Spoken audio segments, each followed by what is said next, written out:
is up, everyone? Misfits, one and all, to tonight's Skeptic Bible Study, the the Jordan Peterson River, as we continue the book of Joshua, crossing the Jordan River, so that we may talk about 12 men, always a good time, and also 12 stones. I know. Whew. James, do you know what it's raining tonight? It's raining. Yeah, and 12 stones in said river. I said it's raining men, and Mr. Batman, I heard him squeal wherever he's at, and he's like in Tennessee. That's like 5 states away. But funny enough, anytime when he's near 12 men, it doesn't matter what state he's in, you can hear him. There you go.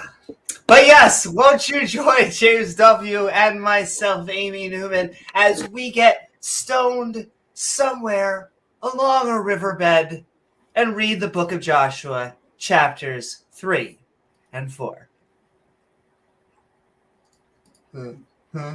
Yeah.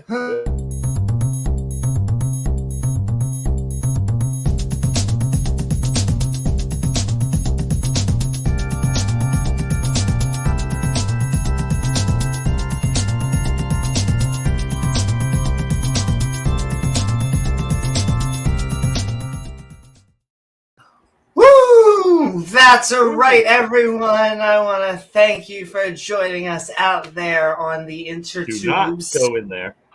Wait, no. There we go. Yeah, don't go in there unless you have been having a lot of experience with your fist fruits, which the Bible sometimes likes us to take big bites of. But also, please don't forget to like, follow, or subscribe. Woo! You gain access to that bell icon, which when set to all, will send you reminders to see our premieres or join our live streams, including all of the fabulous people out there. What is up? Big Bad Mama and Caterpillar and God equals the square root of naked one, negative one, and Beamsy right here on the Twitchosphere saying, well, not quite the same thing, but I guess the politically correct version is saying they're enjoying the original Coke, but I guess the smoked version. But sending so much love to Beamsy, sending so much love. Well, you know about Beamsy, he's always worshiping that ass, so maybe that's what he's talking about. Listen, I can understand there are not many religions that I can get behind, but I guess that's Beamsy's what it is.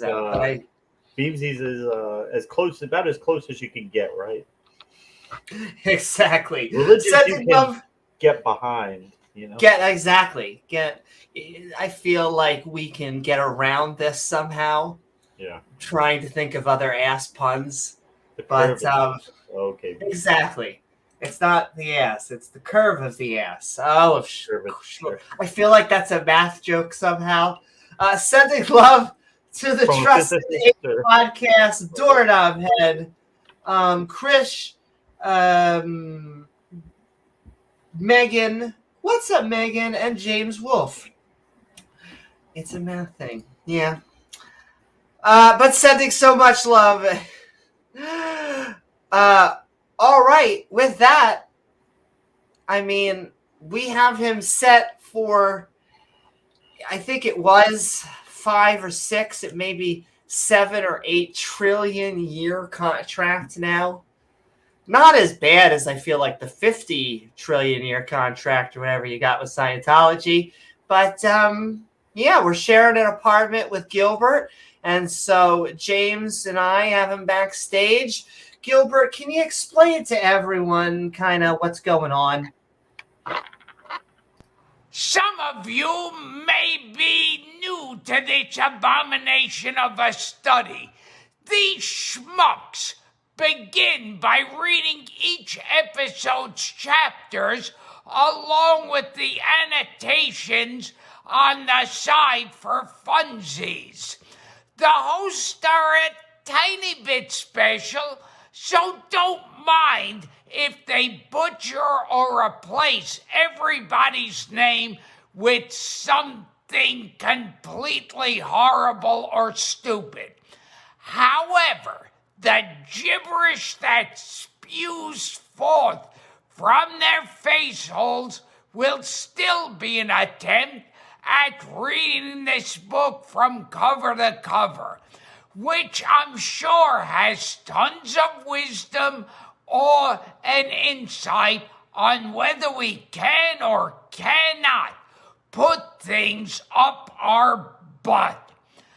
If you have time to waste screaming internet memes at random strangers, then join the Discord.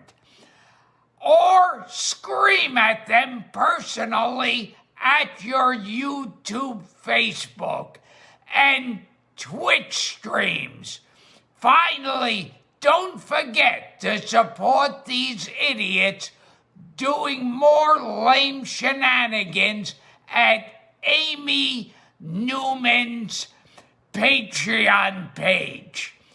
All right, schmucks, back to you. Thanks, asshole. Woo-hoo, I know. What the? No, I guess just you can follow our Patreon at patreon.com/Amy Newman. Thank you so very much, Gilbert. I hope you are roasting in hell. We will be down there eventually to sell timeshares near the Lake of the Damned.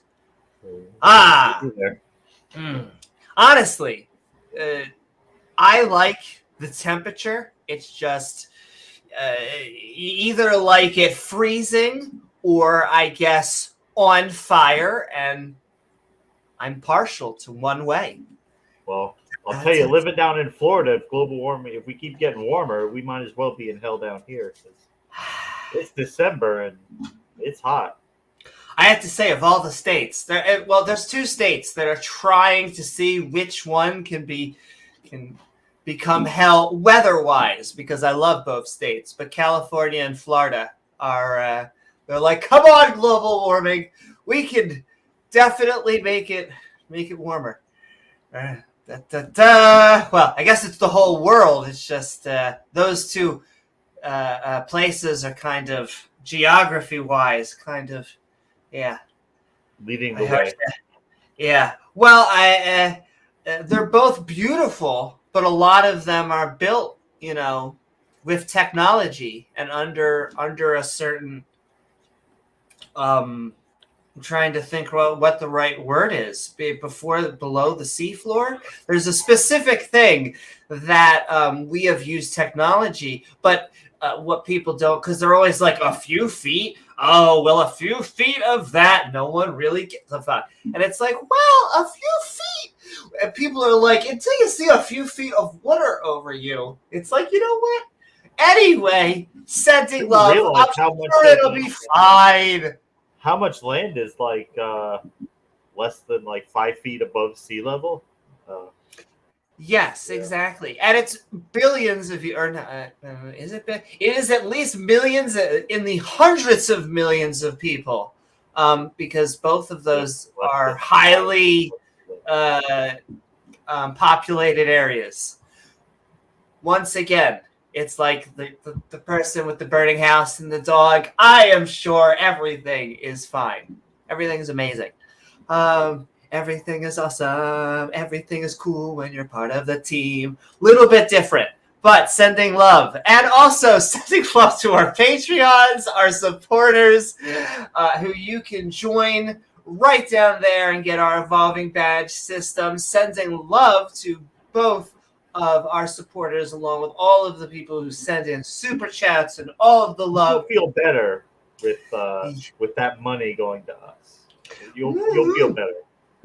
Well, and I was most of it right back into you guys to pumping out more content. What? Yes. I have to say it has to Hat be treats high quality glitter content. for Gizmo here. Exactly. And he needs the most high quality catnip. Also, we have to feed Grandpa. I think. Right? Grandpa, you doing well? Rock soup. Yeah. I always love creationists have just a whole bunch of talking points. They love using that word. They love using the word narrative. They love using that they're just trying to feed you talking points, and yet it's like, Narrative. it's rock soup. Did you know that atheists believe that you come from nothing? Wow! I didn't even know I believed that. Yeah, it's a fairy tale. Mythology. Atheism is a religion. Evolution's a religion. We really should do that for the next AMA. Just ask people like their worst theist talking points or claims, or are there many things that theists say? Yeah. But James, did you know that it actually said so in a book? I don't know if you know this, but it actually says evolution is not true. Somewhere in there, I think, probably. Is that the same book that says there's a lot of stars? A lot of stars, like a heck of a lot of stars. Just like a. I feel bad. Stars, like yeah, stars. Because I know that like our lads, some theists, they felt that like the chat was turning, but I will say that that is almost all the way that the atheists and theist chats are. Is I feel like I'm even spicier in chat because once you're face to face, you're like, okay, I'm trying to win, but it's much harder when you're just looking and you're just munching and you're like, this person's saying stuff that I completely disagree with. But he's a nice guy. I like P-Town. Keep coming on. I like all of them. I like it. The vast majority of I was about to say all. The vast majority. I mean, I think that there's a little bit of maybe a realization in there that his reasons are not so great, but he's talked himself into believing this stuff. So, well, I mean, I am completely biased. Let me just give you my Patrice O'Neill version, okay? I don't often go there. If you're going to do Patrice O'Neill, I understand, and some people may not understand that, but it doesn't even matter. The truth of that is he found a lady as an atheist, and this lady was like amazing, and he could see a wife in her and a future, and somehow between those thighs that would be love will do crazy things. He found Jesus between those thighs, is what I guess I'm trying to say. And so I'm sent in love because, I am sure you can find Jesus anywhere, James. Honestly, you can find Jesus anywhere. He is everywhere, isn't he? Everywhere. And so if you think about it, that's not too crazy of a place to find him. Infinite in size. I mean, Ultimated Christian found him. Honestly. And Ultimated Judeo-Christian. If he's infinite in size, I feel like that. Do you understand why you keep on finding him there? I also now understand why you find him in prison. Oh. Woo! Okay, Chris. Keep that. Chris says Islam is true. So many atheists are coming to Islam. Islam is true. So many. Well, what I can tell you, in my opinion, is like the Jews. I'm going to talk about. I have to talk because they've been. Oh my goddess, getting heat. The latest. Oh my god, the Claire gone. Wild. Gone wild. But like the Jews, in my opinion, are so secular. My joke is that you can come to a rabbi and they're like, Rabbi, I don't believe in a God. And they're like, God, No other Abrahamic religion does that, because the older that they are, the more chill that they tend to be. I don't know what it is. It's why Church of England, the Catholic Church, kind of, some why the older ones, they tend to chill, but the newer ones, oh my, or sometimes they're Jesus, they tend to be evangelical, and so we have Everybody tamed a trolls lot me. of Christianity, but well, in my opinion, it's like there's two different sides. It's kind of because here's the thing: Islam is both a religion and a political system, and so it's being fought, in my opinion, by two fronts: secularism, and which is and also a form of liberalism, and atheism.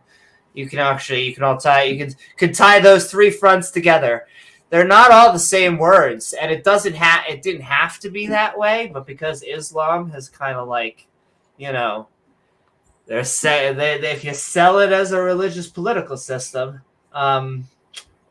though I'm just happy because let me tell you, in my opinion, we have already been seeing cracks in that war. I mean, Iran, if you haven't been paying attention, because it's a big world out there, but I can't help it as a counter apologist. Iran has been having a thing where, well, first of all, they had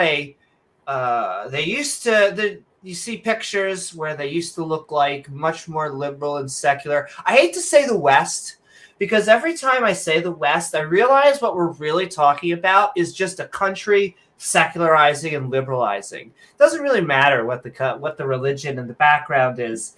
And so you see pictures of Iran being like this in the 70s until the Iranian Revolution. Oh, right. Or, as I like to call it, the Handmaid's Tale Islam edition. And so that happened. And so, they went back to wearing it's a mix between the beekeeper outfits and the pretty hijabs. I actually think hijabs can be pretty. You can have color. You can at least do different types of colors and different types of patterns, and you can see people, you can see their face, and so you can do makeup and stuff like that. I don't really like it. You can understand my views on burqas. And I really don't like if you're going to force it. But they kept on riding that line,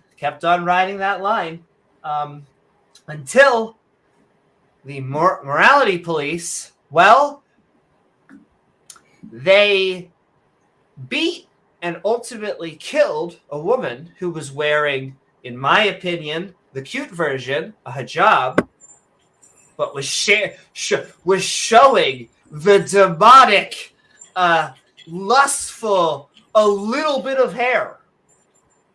And I understand how that, it drives the guys crazy, honestly. It's basically from the bags to Satan. I feel like that is the gateway.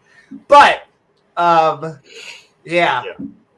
people disagreed and have been rioting because of being decent human beings, I guess. And so they have been rioting, and the morality piece are boom.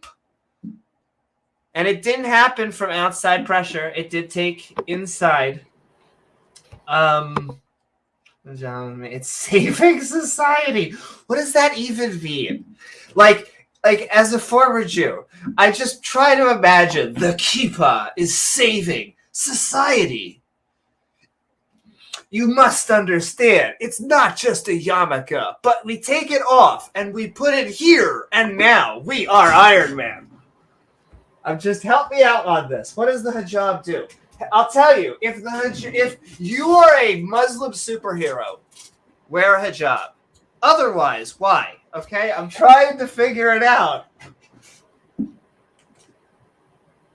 Oh, I get that you love it. I get it. Islam is not saving that, Krish. Islam is like a person standing on a beach putting their hand up to a tsunami. No, it's not stopping that.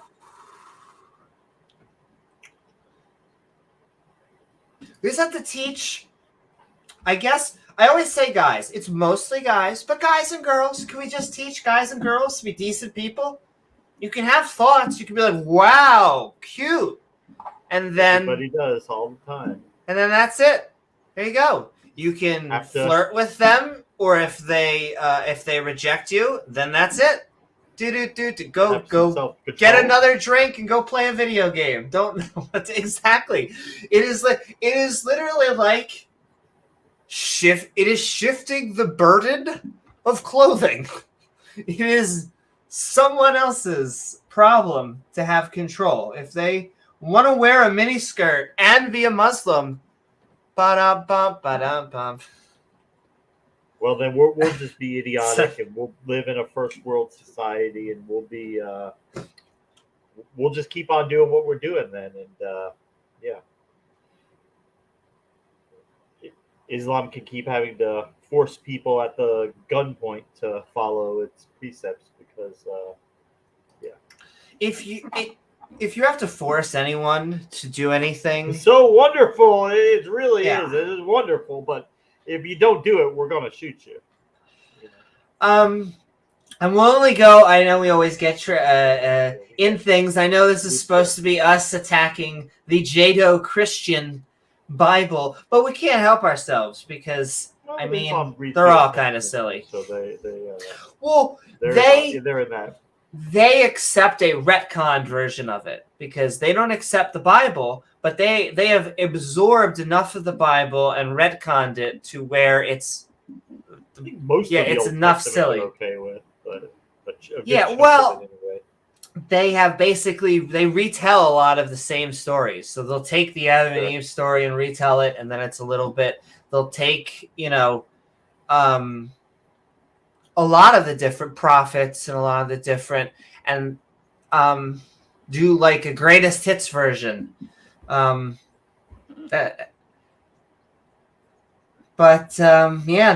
don't exist. They're not forcing it. In fact, it's non-compulsive religion. All right. Yes. Okay. We all know how the Abrahamic faiths have always been completely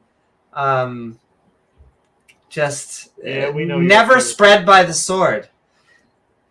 And all right, I'm gonna say, these countries, they would never have to punish apostasy or anything like that because you should have freedom of thought, freedom of belief. If you don't really believe in something, you shouldn't be forced to do it. And I'm glad they respect those values by not having those type of laws. And this is another thing. So. Two things, and then we're going to do the shout-outs, and then we're going on to Joshua chapter 3 and 4. But, so I always just find it funny. This is the Islam conversion plan. It is, everything that exists or that begins to exist, because I have a great new syllogism that I came to. Everything that exists has a cause. God exists, therefore God has a cause. God didn't begin to exist? That's how they word it. They word it begins to exist, and then they go, God doesn't begin to exist. Therefore he's special. Yes. He doesn't count. It's not a special pleading. If you take out begins to exist, their whole thing kind of just falls apart. They'll never give up on that point because they'll just say he doesn't begin to exist, so he doesn't count. What's up? Blessed be he. Be he? Michael be he? Purify himself. He has showed you the way. Oh no, I get you, but it was a bathhouse. You have forgotten. Oh, I do not. His fire is inside you. Like I said, I would keep on. Do not look for him coming in the clouds. Go within. His kingdom is within. Sorry. I hope that was as good for you as it was for me. Anyway, welcome. I'm joking. Didn't mean to go on this rant. Oh no, Krish. This is one of our 3 live shows that you are fantastically having to rant all the way. I'm just here for the Jordan Peterson. It's true. but it's the Jordan Peterson River. I do have to put so it's close to Jordan Peterson, but it's just a river that has like a giant pair of sunglasses who just consistently tells you not only to clean your room, but has like an hour-long conversation on why you're not really an atheist. You're just acting, like you're acting in a decent way. Right. But you can walk over the sunglasses like We're a bridge. not atheists. We just play them On TV? online. Yes. Can't stand. Well, yeah, I always find so he's closer in that he's in the metaphorical land of religion. However, he says things that just absolute frustrate me. I remember seeing a conversation with Jordan Peterson with Matt Dillahunty where it was like a 2-hour conversation on just what the word truth was, and Matt got it over in a sentence, and then the other hour and 59 minutes was I had no idea that a man.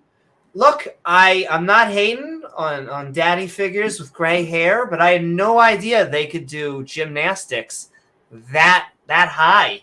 It tends to be the metal version, but my lordy, it's actually very true. I'm sorry. Wait, hold on. Let me see if I have to. The lengths they have to go to try to justify this. Exactly. Let's see how far I have to go. Hold on.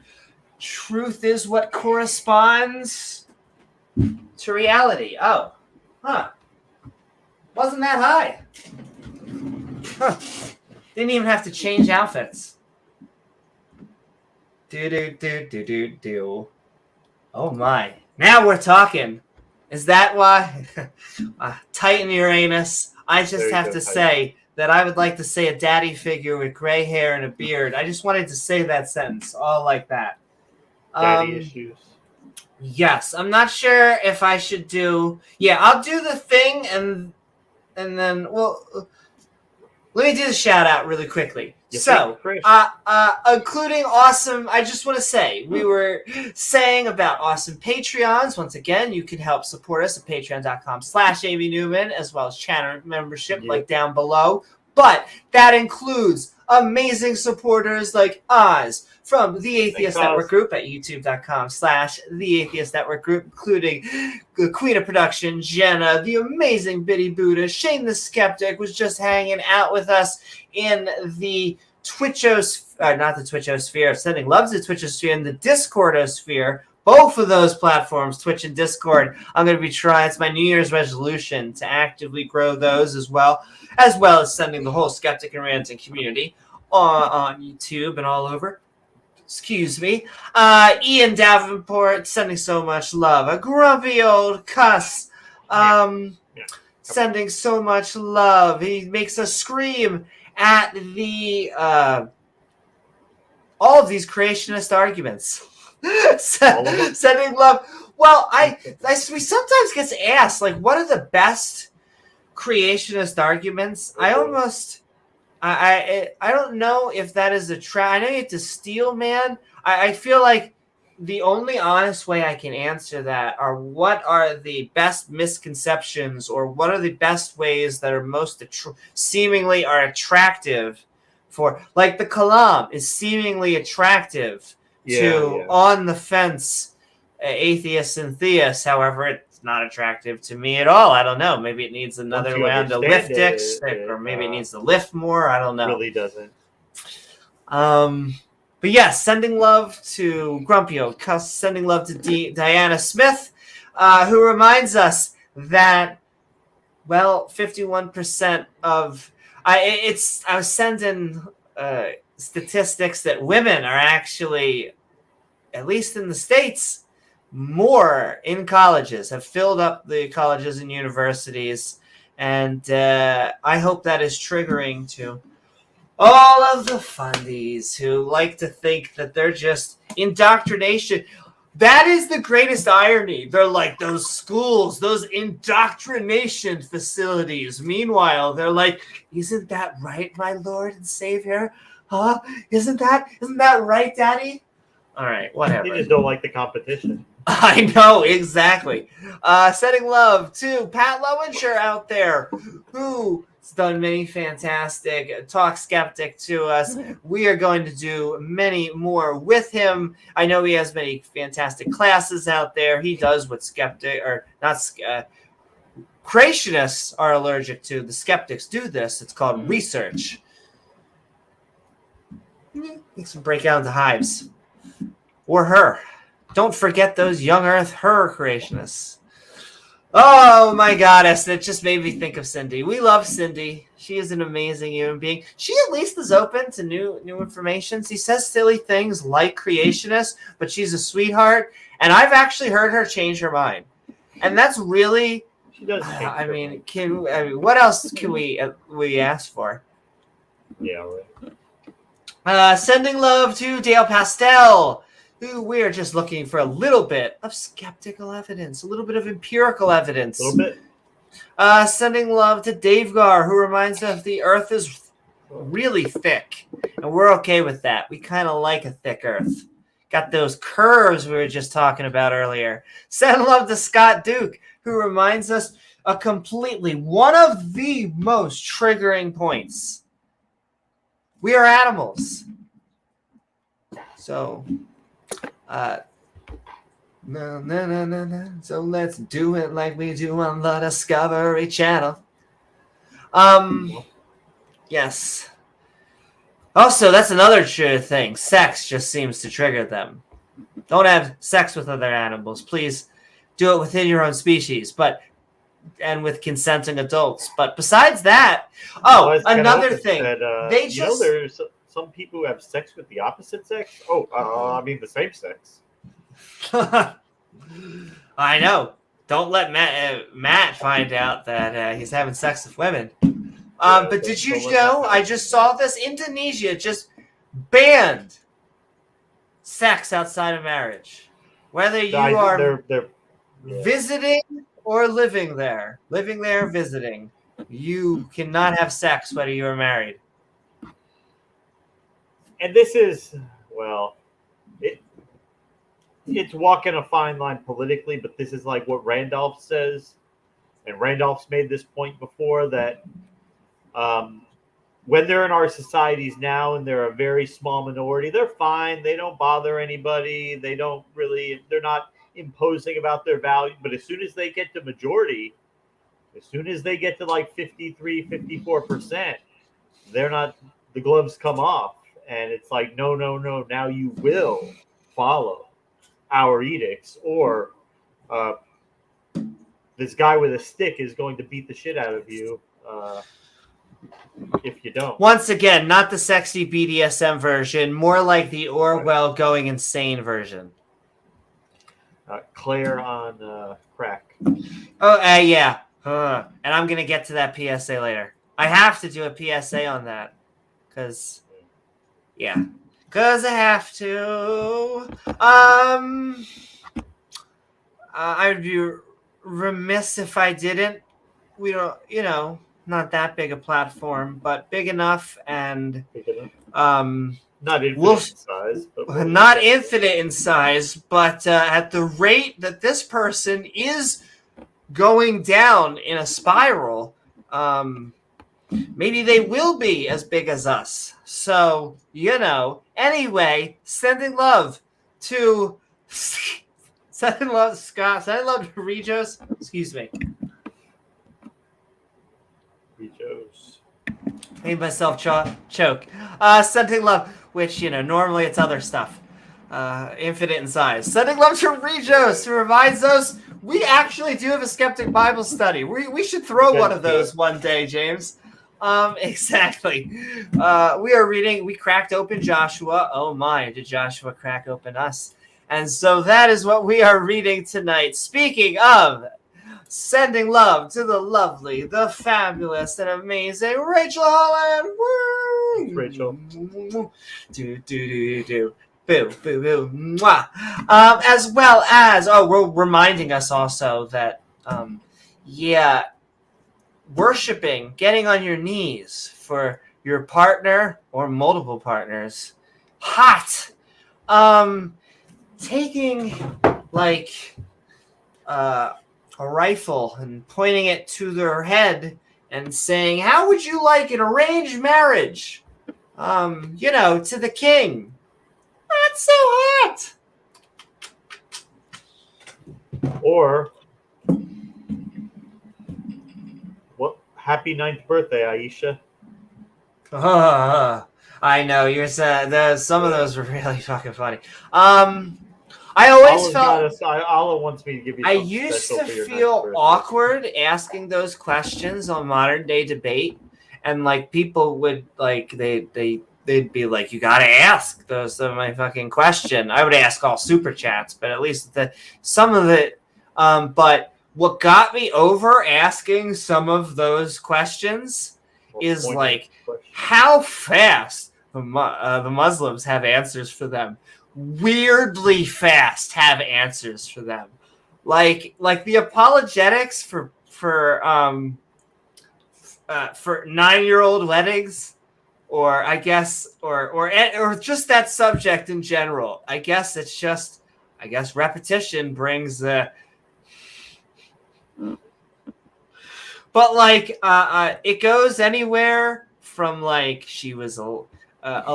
I heard the oldest I have actually heard is someone try to make them say legal, but that's the minority. I've had actually what they try and say is like she was 11, she was 12. It's like not even in Alabama. So no. The thing is that that would be closer to what would be the normal standards for the time period, but the evidence I think most consensus is that she was 9. Well, 6 at marriage, 9 at. If you have to, he started abusing her. If you have to tell your wife to put your dolls down, and yes, that's an issue. Yeah. Yes. Once again, we're supposed to be talking the Judeo-Christian, but they attach that, like James was saying, they do attach themselves, whether retcon like the Mormons or not. They're trying to say they're the true version of this. Allah, he's just the God from the Bible. Well, that's just Arabic for God.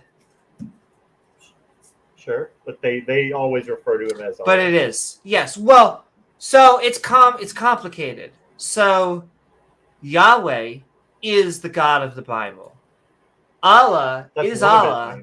However, if you and that's what he's called exactly as a million in the Quran. However, if you were to go to an Arabic country and you were to translate God, it would be Allah. So it's. But they would use that. Think that as synonymous with their God. So James, do you know the amount of ways to come up with a being that doesn't exist? Oh, it's a lot. So what's the plural for gods for like the pagan religion? Bullshittus. I wouldn't think they would call them Allahs. Allahs? Like the Hindus have like thousands of Allah. I don't think they would use it in that way. But. Well, it's great because if you buy one god, you get the second god half off. What if you have thousands of gods? By the time you my get down to goddess, James, you have to go to a like a Yahweh Costco, so you can buy in bulk. Got to get those deities. Welcome to Costco. I hate you. Welcome to Costco. You're going to hell. Yeah, basically. Costco, fuck you. Welcome to Costco. She was 11, not 9. That makes it totally okay. Welcome. Yeah, totally okay. It's a huge difference. No, really. Objective, religious morality. Like 6 would be ridiculous. That's way too young. But 9 is borderline. It's not. It's older. It's moving in the right direction. Hey, come on, give Mo a little credit, right? No, we don't. But sending love. Well, first of all, also sending love. I should share it. I'll share it once I'm sharing screen later on. Sending love to I Draw Stuff out there. I love the fantastic draw. He drew me with, in my opinion, tell me if I'm wrong. It's a combination. So the obvious, I mean, is this my fantastic pipe, and it's hanging in just a random location, just random. But not only that, but like if I am going to be Lord Satan, much softer than Satan. But if I'm going to be Bahamut, then you got to have like a nice set of horns with just a faint hell behind you, or at least the aftertone, because it's really the only way that you're able to summon souls to hell. So if you're going to be Mr. Amy Newman, Mr. Bahamut, that old geezer with a penis dressing like a woman, Mr. Amy Newman, the old 40-year-old geezer, you. Yo, and she's getting me closer and closer to what I'm going to talk about in a second, because it scares me. Yo, I feel like I've seen this shit coming 10 years in the making. It scares. I laugh and cry at it because it is both. It's like what I've been fighting, and the fact that it's mainstreaming, it scares the shit out of me. But I in the same way, I feel like I know how to counter it. I'll talk about that in a second. Let me get this drawing up just because I think it's so cool. Was that the drawing of you with the vampire fangs? Yes.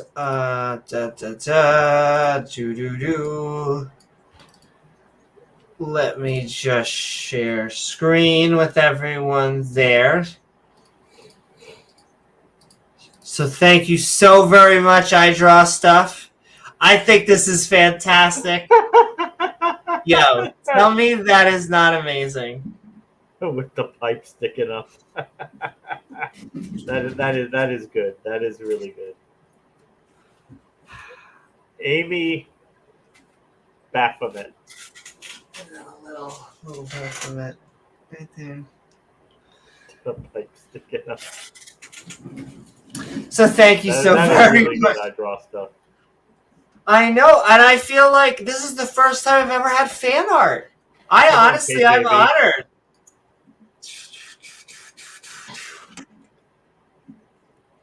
And all right, I'm just going to, sending love one more time. Just going really to very quickly also send love to Senator Cato, reminding us to separation of church and state, more important than ever, as we try and fight against theocracy. Autocracy and theocracy, always trying to get up. And they're always surprised when democracy kicks butt. They think we're weak. They really do. They talk about that. Sending so much love, Rachel and Senator Cato.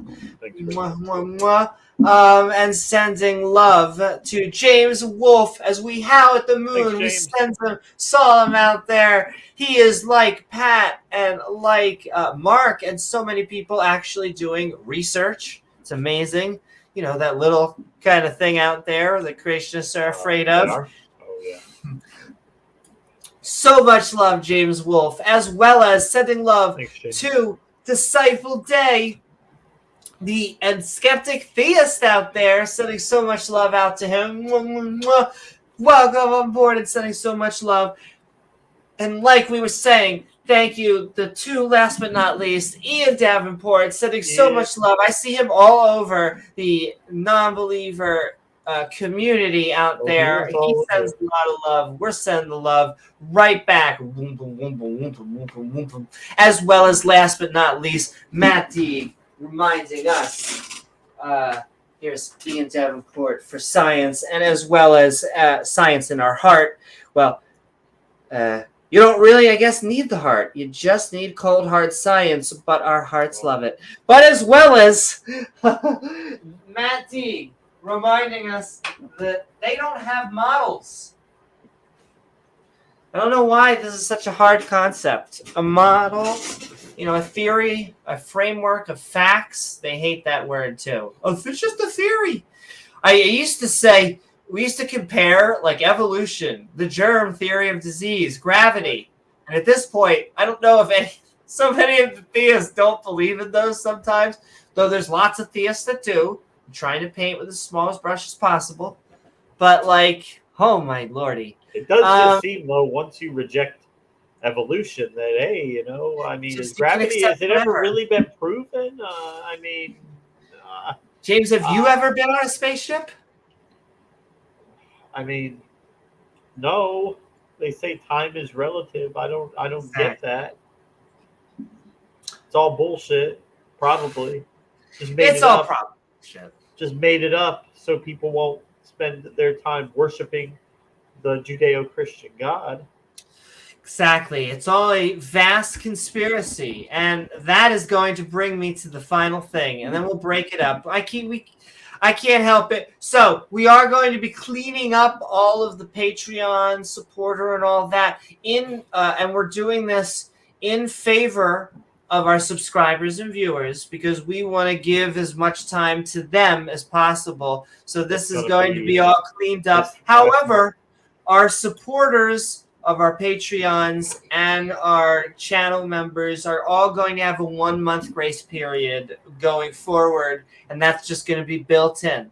And so just in case something happens, everyone has a freaking thing. And so send in love because you guys send so much love. We just want to try and find a balance. And speaking of finding a balance. All right, I just have to do this. I don't know if I was debating whether I should full screen or not, but James, you should have it on this too. While I do have to send a pushback. It is rare that I agree with people like Ben Shapiro, even though I agree with all of the secular views out there that have been already doing this. And so, there has been a gentleman named Yi. The least I can do is honor name changes. Who the am I to say what you want to be called? You get it legally changed. That's your fucking thing. So Yi is, because I guess he can do so in his basement. Don't think he's going to have a lot of luck in the music industry. But moving forward. But they kind of got their, I guess, way in the business by sampling.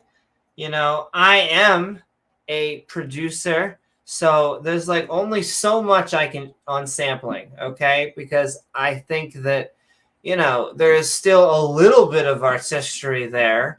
However, wasn't writing symphonies. He wasn't there are certain artists that create completely original music. And just Eminem and Weird Al, even though he copies, complete to mine. Completely original. Nonetheless, art is just like comedy, just like all these things, it's what you put your dollar for. And so if people buy it, you only sound like you get off someone's lawn when you criticize it. Who am I? Okay? Because I like rap and country and a whole bunch of different all sorts of things. None the less. All right. This gentleman, Yi, who had a big audience, has slowly had what I would say a descent, I guess what we could say, into madness. But there has been telltale signs for a while. This did not come out of nowhere. There is a fantastic Bill Burr skit that I'm not going to play right Ding, now. ding, ding. Thank you. Yo, if you listen to this Bill Burr sketch, though, like, he would basically say, you know, this is, you have this type of ego. Everyone has an ego. You should try and fight often being egotistical. It often really gets in the way of anything that really matters. It's really just, however, he said things like his greatest tragedy in life is that he will not be able to see himself perform live in a concert. It really gets to him. Yeah, I feel like there's bigger tragedies. You know, cancer still exists, right? But whatever. I guess that can be up there. Now, I ain't saying she a gold digger, but Listen, that's another thing. So it's a funny song.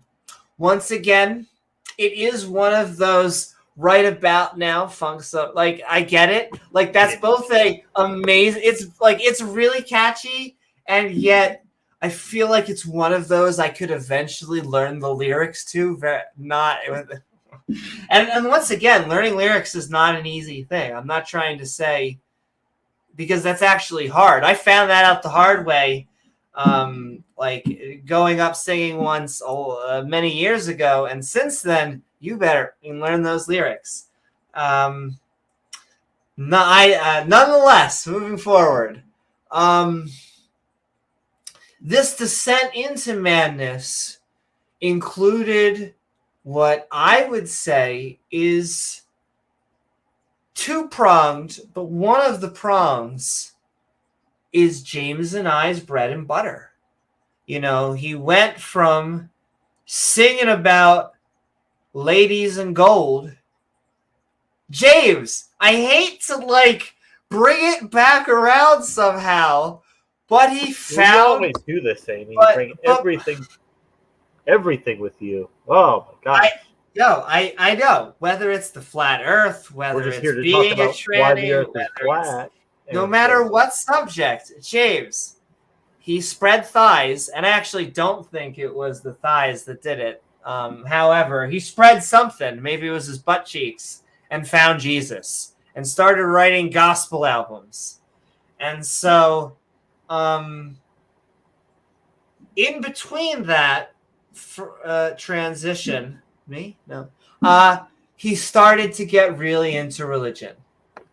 And that, in my opinion, has never been a good track record to people that have had the other prong, which is mental health. I was going to say people with mental health issues. Yes, which is that ye, like a Mr. Anyone out there, and many others, like the people screaming on the street who the real Jaws are, well, oftentimes these people are dealing with horrible, horrible mental illness. They are dealing with issues that should be taken seriously by someone around them. Someone needs to be the adult in that situation, the loving person, the pull. And it can't be Jesus. Jesus actually ain't coming for you. It has to be someone else. And to get you, yes. Well, my joke is they're always like these. Some of them I always see in like the chats say for president, and I always like to say Kanye, the most powerful person in the universe. Yeah, he can't. Yeah, exactly. Please, most powerful all-seeing eye. He can't help you. Sauron? No, Sauron can't help you. But I generally say ye / his medication 2024. But because the dude is disturbed. Now, having said those two prongs, one does not excuse the other, because there is a good chance that you could get rid of the mental illness and he just learns how to have a filter, and you just don't say those hateful things out loud. I think the guy that they were talking about is Nick Fuentes, who is often said, he is, well, I mean, he's colloquial crazy, but he's sane, but just spreading evil ideas. The word I like to use, because it's often found in conservative, religious, and fundamentalist circles, is degenerate. Because I understand, and this will be the tying of the bow, okay? Because we are about to heavily criticize the Old Testament and the Torah. Like, that is what is contained in this book. And it's kind of our gerb to try and nestle away religious influence from society, because I do not think that it is a net positive. I understand there are some positives, like community, that they'll yell at the top of their lungs. However, I think that a lot of times the good comes with a bad that's just not in secular communities. Well, it's like it's a community, but based on a lie, based on something that's not even real. It's a fake community. So exactly. Well, it's an in-group and out-group. It is literally, you are in with us or you are in the pitchforks. Right. And like, that's not a true tribalism. Choice, yes. Yeah. Yeah, what's sending love out to Pookykins. And yeah, he could be. Yeah, so I mean, like, I would half thing, like the gospel albums and stuff, I think were, but this stuff is, and I keep on saying this will be my last thing. There's a, when I talk with a lot of these in my racist, they hate the word, they hate the R word, the racist, when they, I said that and then I lost my train of thought. But I also agree with Darryl Frost that it doesn't make you mental health. It just gives you a filter, and hopefully, maybe some of those will go down. More hopefully, yes. But so I think that now I remember. I think that the gospel and stuff was definitely publicity. Right now, I think he's being used. I get, trying to be as positive as I can with it, because I know a lot of people take sending so much love, Megan. A lot of people are taking the angle that, like, the media is feeding into it. And I understand that. In some ways, the media does. What scares me worse is that James and I have come across people like him already. And we have been roasting them for a little while now. And this is the most high profile them that we have found. And by them, I mean a race, I can't say a high profile racist. That's painting with too much of a brush. And it's just the most recent anti-Semitic. Oh, I remember too what I was which needle I was trying to thread, because there's been a lot of high profile racists, because clearly, but not like this much anti-Semitism I can remember in a while. Like, this is David Duke level. Like, is it that bad? I don't pay attention too much. This is can I tell you how you know that this is this bad? Alex Jones, did you see the clip? I heard something about Alex Jones. Oh my goodness! All right, so now we are gonna have to. I hate to. I go to work. Give me. I don't spend a lot of time listening to Ye.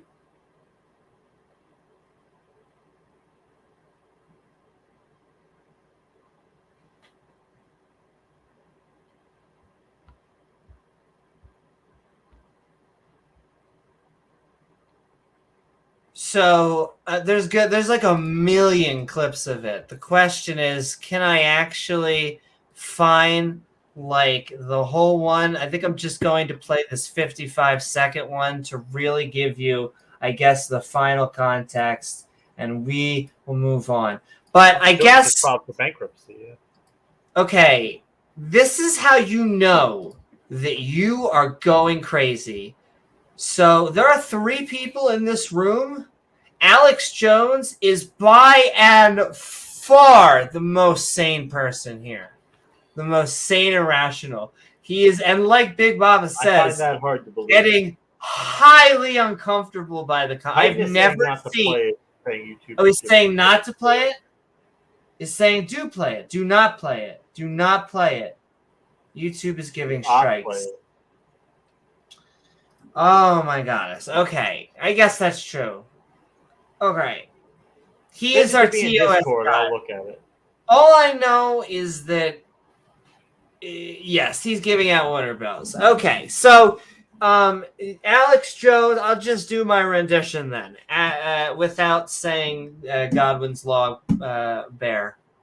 No, yeah, and I see the chat. Sending love out to the community. Because I'm trying to ride a line where I want to call him out, and yet I also don't want to. Okay. Alex Jones is basically going, well, we hate, the German guy, and they're just saying that you love the German guy and all these, the National Socialists and stuff. And Yi, who is wearing what looks like, like a pantyhose. He's wearing a fishnet stocking, like a full facial hood over his face. So you can't see any facial features. You cannot see anything.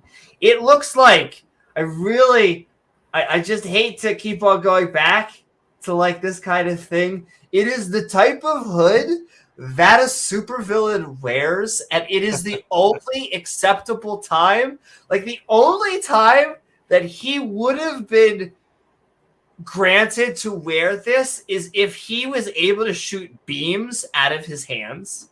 If he was able to do that, he can wear that hood.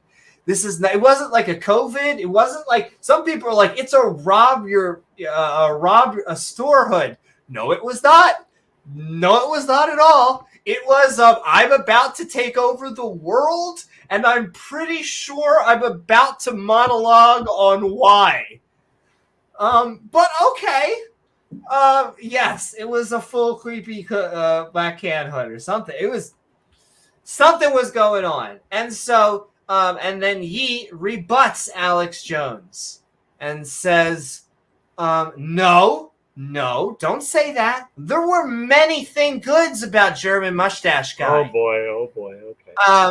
And what you have to understand is that the Jews just didn't understand him. And if you could understand him, and went on about why Mustache Man was just misunderstood. Exactly. He was a great guy, so misunderstood. And you could just see that I have never seen Alex Jones uncomfortable. I've never seen it happen. And yeah, I'll send you the clip later. Wow. Really surreal. And so with that being said, he should be condemned. He should not be platformed. That is happening. Once again, I am actually we're for free speech. We're for all this. But as been pointed out by many a lawyer, who I'm sure are the both the religion he hates and not. I love that. There's a fantastic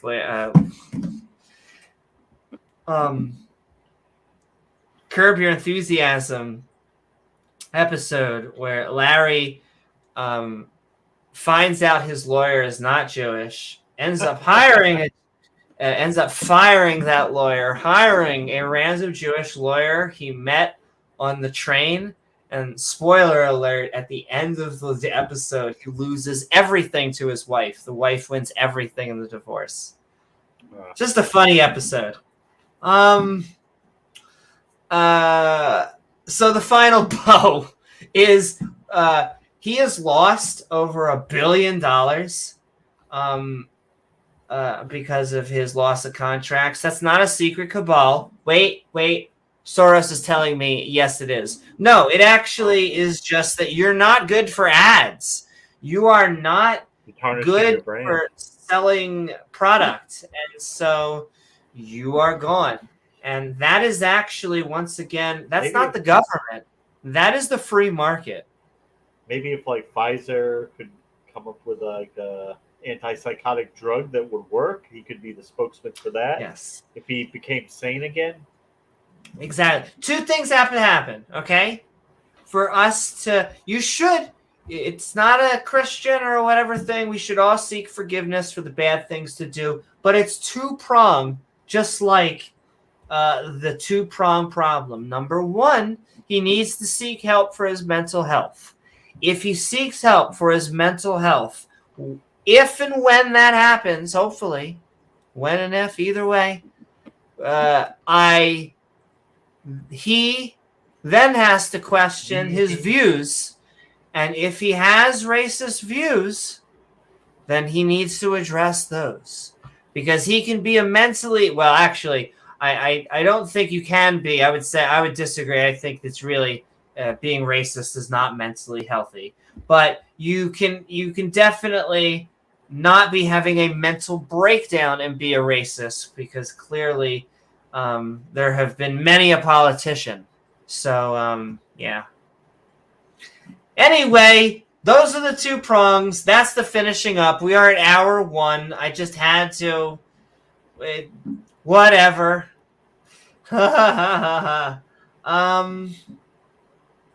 In fact, I'm actually going to be right back for 1 second at hour 1, and then we are going. Yes, we're gonna categories, you say, and we'll load that up as we get ready to do our Bible study.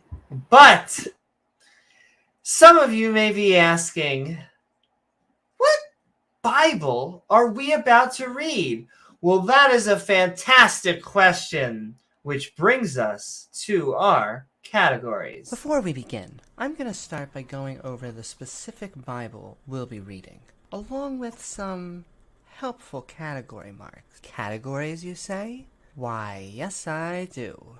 You see, we're going to be reading from the Skeptic's Annotated Bible, an entire King James Bible lovingly fawned over by a skeptic who decided he would add his own notations. These are little flagpoles of sanity put in use to remind us that, hey, maybe slavery is evil, including categories like absurdity, injustice, and cruelty, but also a good amount of intolerance, contradictions, and conflicts with science or history. That doesn't mean it's not packed full of misogyny, false prophecy, and some questionable biblical family values. Now, we won't skip the good parts that the Bible has, only that these passages seem far fewer in number than any priest or pastor seems to suggest. So without further ado, won't you come join the Skeptic crew?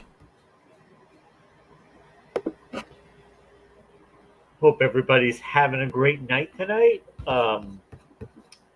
If you guys were here last time, let's see if I can pull up the calendar here. I have a debate scheduled January 11th. I'm standing for truth versus praise I am that I think I am on the morality of biblical slavery, which I'm going to take the radical position that I think all forms of slavery are bad. There's moral problems with all of them. So that may be a radical statement to people who follow the Judeo-Christian religion, but that's what I'm going to be advocating for. So, Yeah, I mean, James, it really is a brave position. It takes a lot of courage to come out. In and say this it's year, bad, right? actually defending not owning people as property, not violating people's consent. It's terrible. Well, I mean, But as long as they live a day or two after, I mean, hey, you're exactly. But let's begin. I mean, if you beat them and they just die right then and there, that's exactly. Horrible, but if they suffer for a couple days before they die, in misery, then that's totally fine. Exactly. If you kill them right away, then clearly that's evil. But I mean, if you beat them and then they walk, I mean, come on. And they might die a day or two later. Then that's no big deal. I think the Bible actually says, come on, walk it off. Oh, I'm sorry. Thou shalt walk it off. There we go. Because he is thou property, so no harm, no foul. No harm, no foul. But welcome, everyone, to our Skeptic Bible. On the previous episode, I spy Joshua. Oh, my. Do you now? Can you see me in the shower? We started the book of Joshua as God got a new leading man in Joshua. Yeah, Moses kind of go up to the mountain and die. Got you a nice grave here, Moses. Why don't you just climb on down into that? Just make yourself comfortable. You're going to be there a while. Thank you, my prophet. And Moses was with us the longest, too. It's kind of crazy. Yeah. Like, they got tired of making up new characters, so we're just going to ride with this one for a while. He began by... We had Adam, Noah, Abraham, Isaac, Jacob, all in one book. All in Genesis. Yeah, they were just throwing out men at us. But then Moses was chapter after chapter after chapter. Oh, my goddess. Book after book. But yes, he began by talking to his people and then sent spies to visit Rahab. Oh my. As we read along spies like us, I spy with my pretty eye. That was a 80s movie with Chevy Chase and Dan Aykroyd, I think. Two amazing people. As we read along with a vodka martini, shaken, not stirred, in the book of Joshua, chapters 1 and 2. In this episode, the Jordan Peterson River. Why is this river shouting at me to clean my room? We continue the book of Joshua as we cross the Jordan River. And then talk about 12 men. Oh, my. Is it raining? Mental health breakdowns and rivers, it reminds me of the time when Xerxes the Great was trying to build a river, a bridge across a river. And would you believe it, Amy? The river, like the currents were a little strong, and part of his bridge got washed away. And he ordered that the river be punished. So he sent his soldiers into the river with rods to beat the river 300 times, 300 blows to punish it, so that it would not dare knock his bridges down.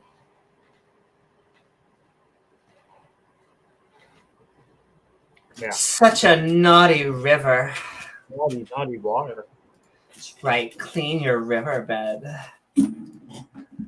Speaking of having meltdowns, I'm fairly sure Jordan Peterson had a meltdown. Once again, I wish everyone, I think he got a little bit better. Want everyone to actually get mental health help. I mean, I saw a therapist consistently through like 17-ish, 18-ish, 19-ish, between that time. I was seeing a therapist. It was a great, well, I can't say it was a great time because it was a bad time, but it was a good idea, and I'm glad I did it. So, La da da da. But we're sending love as we jump into this episode with the 12 men and 12 stones in the said river as you join us as we get stoned along the riverbed for chapters 3 and 4. And with that, we are talking chapter 3, crossing the Jordan River without getting your feet wet. Wow. Impressive. And we have a whole bunch of fun categories because we got to make each other laugh. Honestly, when I think of the Bible, I remember, James, you remember when you were in, Hebrew or Sunday school? You remember how much you were laughing? I remember. A bucket of chuckles, right? Exactly. The Bible is known for being just like so, I want to say wet, because the funny thing is I want to say dry, but that would imply that great books are wet. And so I guess. Oh, fantastic. We're moving on to, you got to be a little bit prejudiced. This is the Bible. I mean, if you don't, I meant to do that. If you don't have a little bit of in crowd and out crowd, what's even the point of having a religion? Sensing love. I see Mark Reid out in chat. Hey, Mark. And I also see Regos reminding us that must be one sexy river. It's true. It's not a bad looking guy. Sexy. All right, we can Daddy River. Just his ideas I don't 100% agree with. I actually like metaphorical, I could accept some of the metaphorical stories as stories, because I don't think any of them are true. But I also like mythic structure and Jungian archetypes for character making, as long as we are keeping it all in the realm of video games, movies, television, then those ideas are great. Movies. Shalom. God bless. What is up, Rob Christian? I'm going to assume you are a Christian and your last name isn't Christian, but who knows? Because I'm pretty sure that's an Arabic symbol. So maybe your name's just Rob Christian and you're Muslim. Who knows? But sending love to all of our theist brothers and sisters, as well as... Speaking of that, what's up with the Avatar? Oh, that is about to hit. I am about to be done my little script thing, and hopefully I'll have my little Avatar thing before Avatar 2 hits. But can I tell you, there are not many Avatar fangirls out there, okay? Same with fanboys. I get you. There's not a lot of, because the kind of, it got a lot of hate post hitting every record ever. However, who has always believed in James Cameron? I'm just saying. It's right here. Right here. Yeah. And you're all going to buy tickets. Doesn't matter. I criticize you right now, and you say, I'm not going to buy tickets because Amy told me I'm going to buy tickets. Oh, no. I love his work, and he 100% follows mythic structure. And he is a master at understanding plot and story. Okay?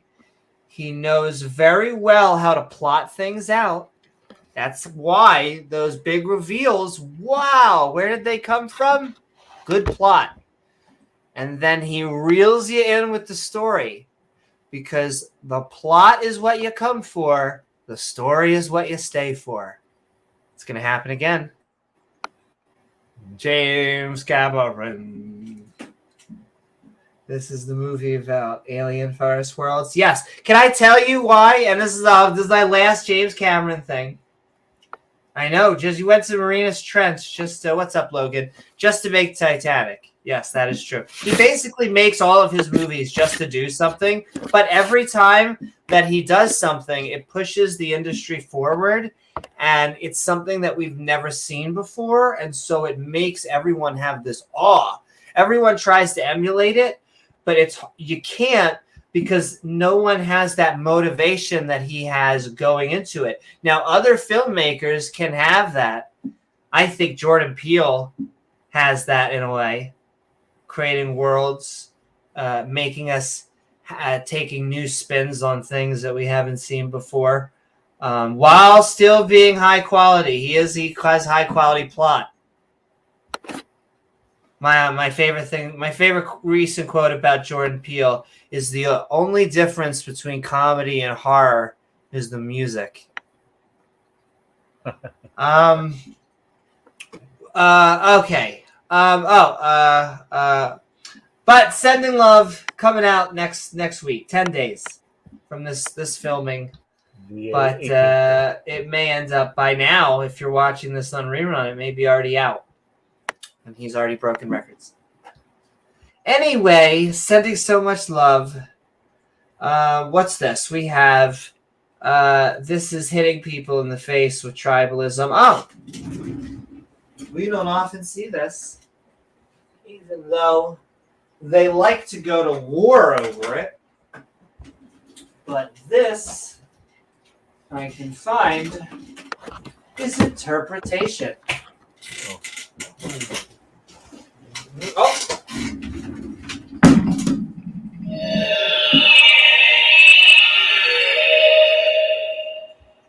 Highly doubtful. Damn it!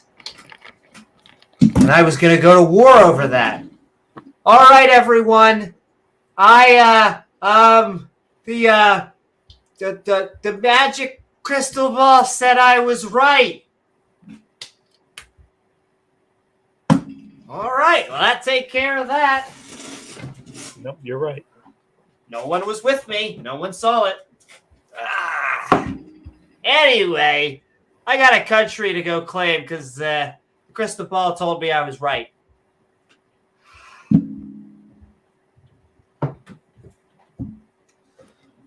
What is up, Atheist Murphy?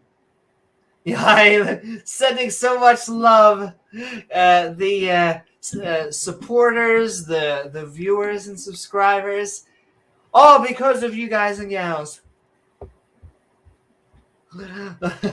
And last but not least, wow, James, this has never come up in our Bible study before. What's that? I don't even. I think I'm gonna have to look what this is. It's like these green check marks with a line through it. That's weird. It's weird. That's an equal sign. Yeah. For the line through it.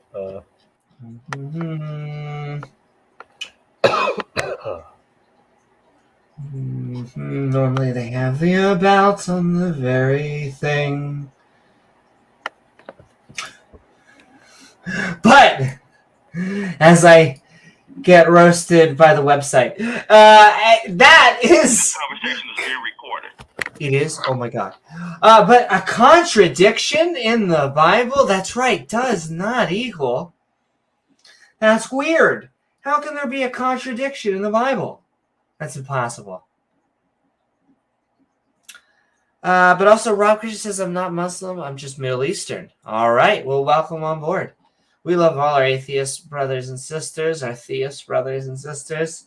But those are the categories as we move into the book of Joshua, chapter 3.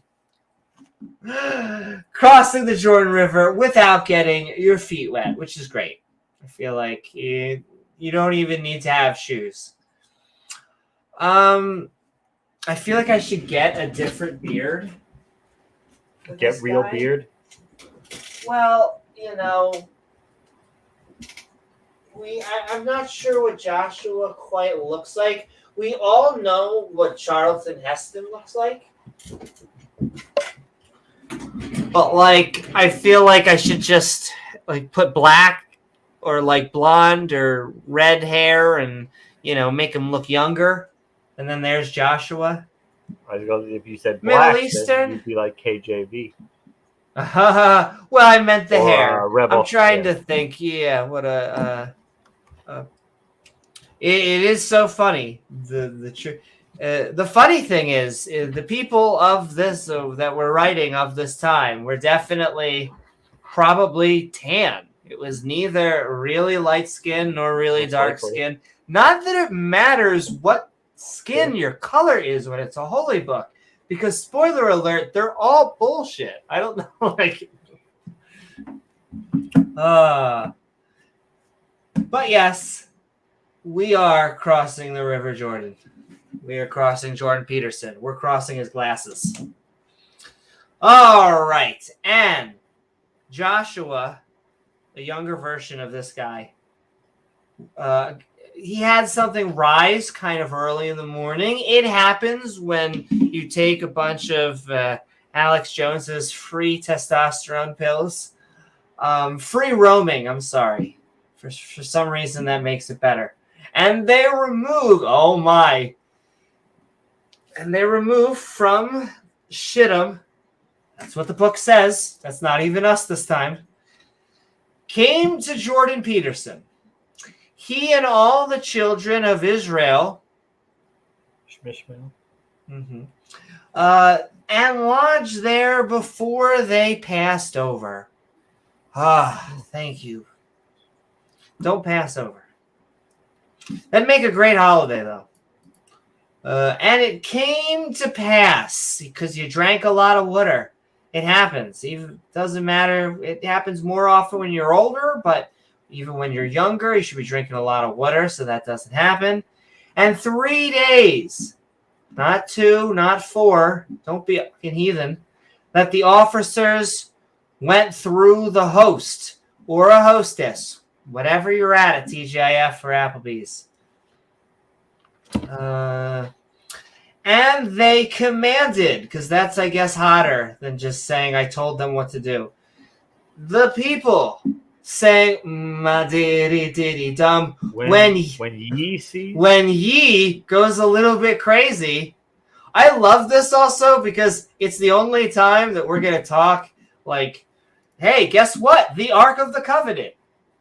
Wow. Dun, dun, dun, dun, dun, dun, dun. Listen, it's funny. I always knew. In fact, I imagined Pat fighting Nazis. That's generally speaking. I shouldn't even use that word, but I mean, it's supposed to be mustache man. But I imagine that's what you do when you're an anthropologist and you're trying to like get some statue, and I'm just gonna replace it with the yes. Got it. Yes. All right, and then you punch Nazis. I think that's generally how that goes. Probably. Yes. What were we talking? Ark of the Covenant. I'm sorry, I got excited because Steven Spielberg just showed up. Of the Lord Bob, this lovely lady. There she is. There she is. Of the Lord Barbaretta, your goddess, and it's okay to have a femdom. If we need to have a PSA, I mean, I'm not hating. If you just want to have a sir or a daddy, that's hot too. But femdoms, okay.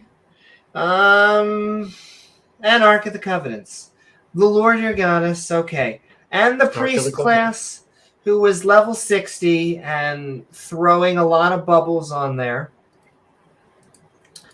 The Levites' genes bearing it, which is great. I feel like if you have good genes, they should be able to bear weight. Then ye, once again, going crazy, shall remove from your place and go after it. Just go after it. Gonna go for it. Never understood how it could be infinite Yeah, I couldn't agree more. I never understand a lot of the language that they use, even though they talk about how we believe in nothings, but as far as I could tell, this God made us out of nothing and dirt, apparently. God juice. Dirt. And dirt. God juice, exactly. But sending love out there, I know there was a Muslim and a Christian. We'll also intermittently, if you ever like to throw out any apologetics, neither James nor myself, we can't kind of help ourselves. Please help us help us where we're going wrong, because this is the almighty book, the book that has no errors in it and is the voice of God. All right. Anyway, back to Levi's jeans. Then ye shall remove from your place. Okay. Yet there shall be a Spaceballs, a movie so amazing between you and it. Speed of Plaid. The speed of Plaid. Yes, I do. Nathan Thompson tried to throw that out too. You didn't buy it for a second. You were like, no, that. Because what's funny is they do, I swear, bastardized versions of what we do. Not to say what, who am I to be the arbiter of comedy? But good comedy has it starts with the basis of truth. And then they try to make them seem like they're skeptics, but we're just skeptical of the round earth. No, you think the speed of light is real? Speed of light, 186,000 miles a second. Basically, big numbers. Wow, can't understand. You think light really travels that fast? Where's there a fucking cop with a radar gun sitting there with a beam of light? And yet they will believe a guy, and almost all of them are, unfortunately, these young Earth creationists. They're like, but yes, a 6,000-year-old Earth that with a guy that just popped up out of nowhere. Yeah, snake with legs. Who at the time was a vegetarian. He was a vegetarian, yeah. Why would you even be afraid of the snake? There were no carnivores. I guess they weren't afraid. They were just tricked. But, why? It's slithering not up to like a orange and just swallowing it whole? I mean, really? I know. Or a pear? James, you need to understand. Oh, here we go. Speaking of which, I'm sorry for the loud plastic. Here, hold on.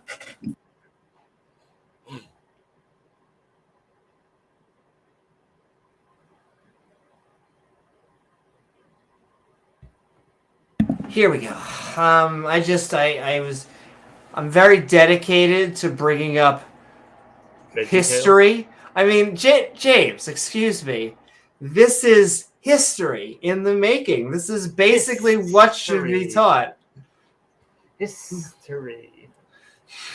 Come on, little snaky. Here's a breakfast, a pear, because apparently, yeah. Well, basically science and history. Those fangs, they really work well for chewing fruit, plant matter. It's true. I have actually eaten a salad before. I need to do it. I need to do more of that, actually. Vampire fangs? There need to be vampires in the Bible. That would make this a little bit cute. I know there are giants, but come on. Vampires, werewolves. You did hear that there were unicorns. That was confirmed. Unicorns. I know. That's kind of cool. All right. Space between. It's where we've been finding Jesus apparently often. About 2,000 cubits. Any less, and I am going to hit you in the cubits. By measure, come, if you have permission, but not near onto it, that ye, once again, just getting all upset, may know that by which ye, no, come on, ye, don't get upset. It's going to be okay. Why don't you just calm down and take your medication? Must go, for ye have passed this way heretofore. So what were we been talking about? Joshua and the Israelites rose up early in the morning and came to the Jordan River. They stayed there for 3 days. Sounds like the name of a band, Joshua and the I Israelites. know. Joshua and the Israelites. Yahweh. They stayed there for 3 days while the officers checked over the troops. The God of love is about to strike again. The officer said to the people, when you see the priest carrying the Ark of the Covenant, stay about 2,000 cubits away from them. Why? Are they going to turn into skeletons and their faces are going to melt off? You saw the movie. I mean, usually we saw the movie. We saw it happening.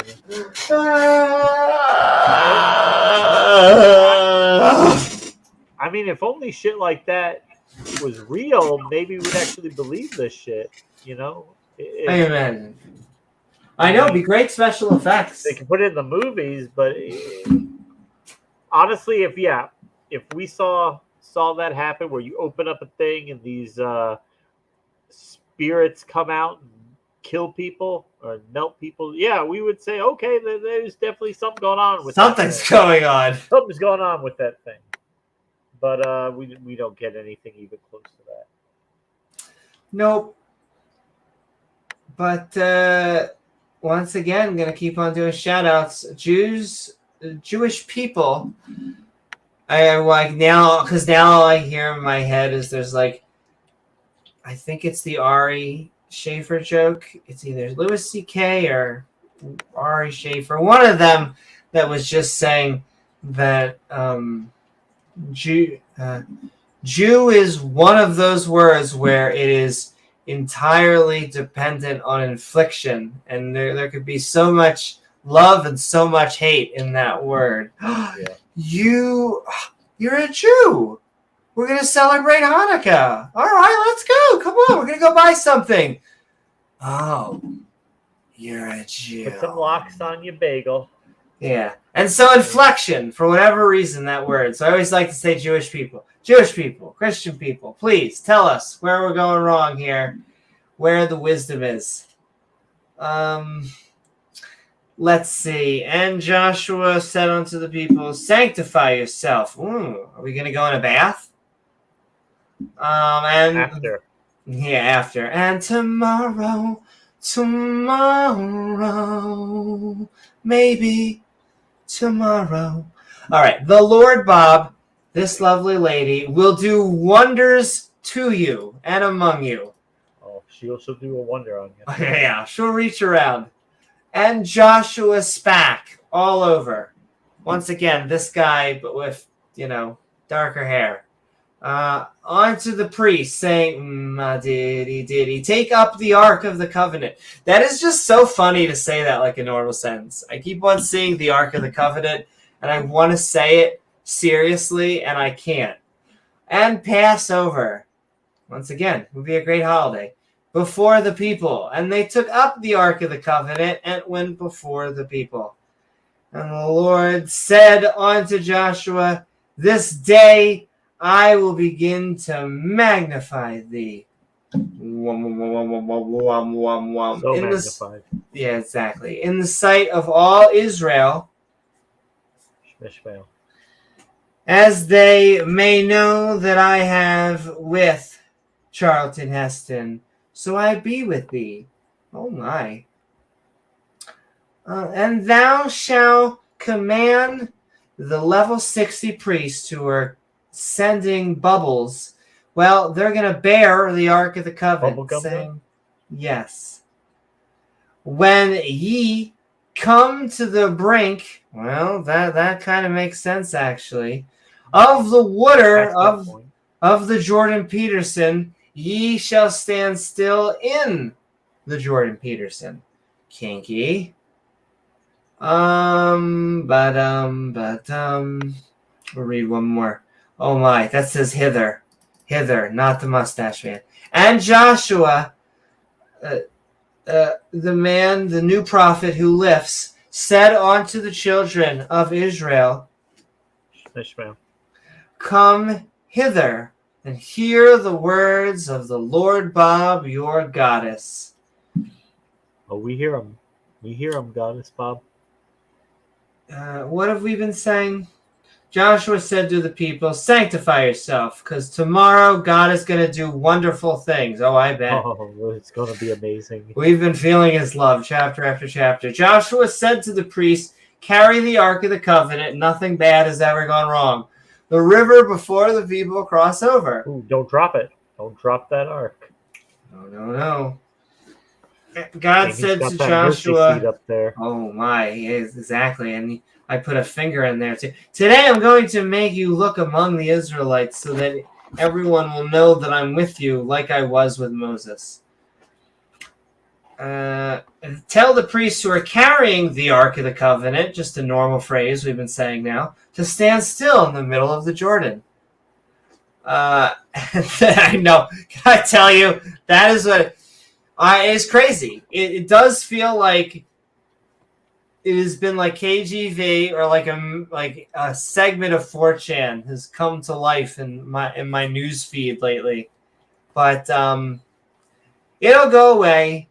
I hate to say, because I know James believes in subject morality and I'm a situationalist, and this sounds like such a cheesy thing to say, but the good guys are going to win. The secular, liberal, moderate, whatever the fuck, is going to overtake. We actually have a good. Now it gets really bad, and history often rhymes, unfortunately, and that's what we're seeing. But hashtag it does get better. We are stronger. We are strong, and we are stronger than they think we are. I will continue to say this. I'll give an example, and this is the only example, and I'll keep moving down, okay? Because it's just between autocracy and theocracy on here, and secularism and liberalism, is a Jewish comedian president who I have seen many gifs of, who at least in one skit was not exactly cross-dressing, but he was wearing like boys' hot bondage stuff here and high heels. It turns out that guy, who's actually a very masculine guy, and it's actually a positive form of masculinity, but a guy who has secure in his sexuality and can make fun of himself and is a Jewish comedian, he is kicking the crap. He is a way, way, way, way better wartime commander than the, I was about to say wannabe, but the theocratic, autocratic, oligarchic a-hole over there. So we're strong, ladies and gentlemen. Don't let anyone else tell you different. And sending so much love, Logan. And we mortgaged our grandkids' future to get it done. But we did get it done. Well, let me tell you, it is hard sometimes to support that, and I'm not exactly sure what the right amount of money is, but the stake is that if we are not strong, if we're not united, that they spread. And that appeasement has never worked. Ignoring the problem has never worked. And so I look at it as an investment, hopefully, in our future, in our children's future. It is. They're paying for it too. It's a pain.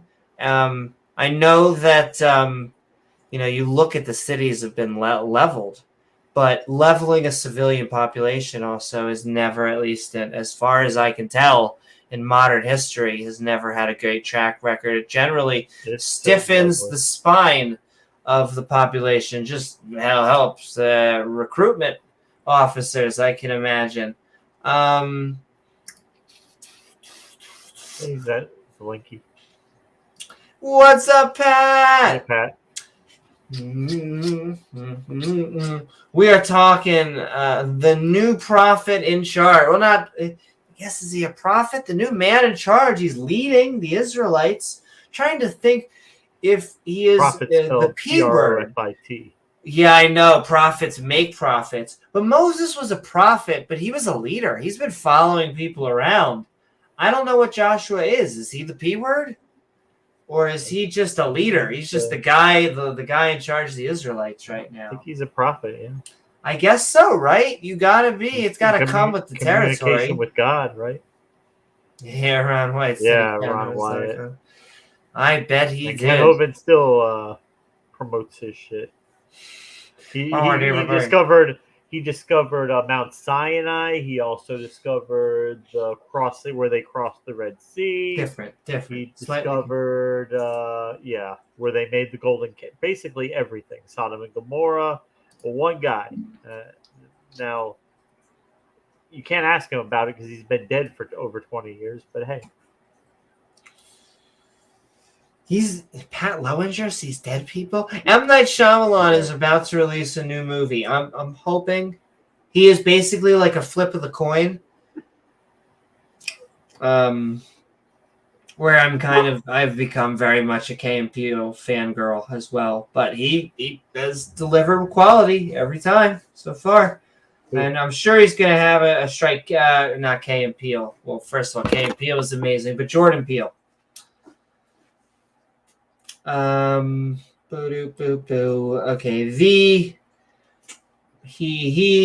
we are bearing the ark.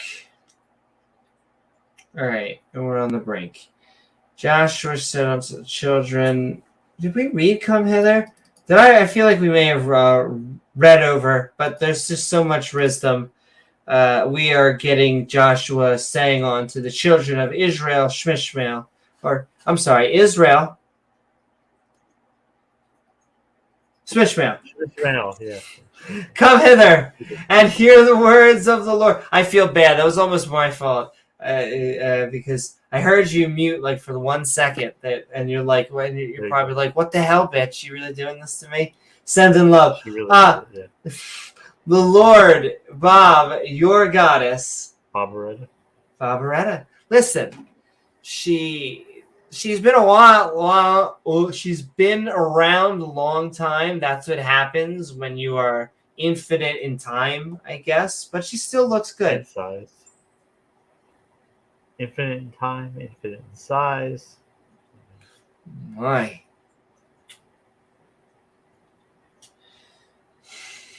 Yeah.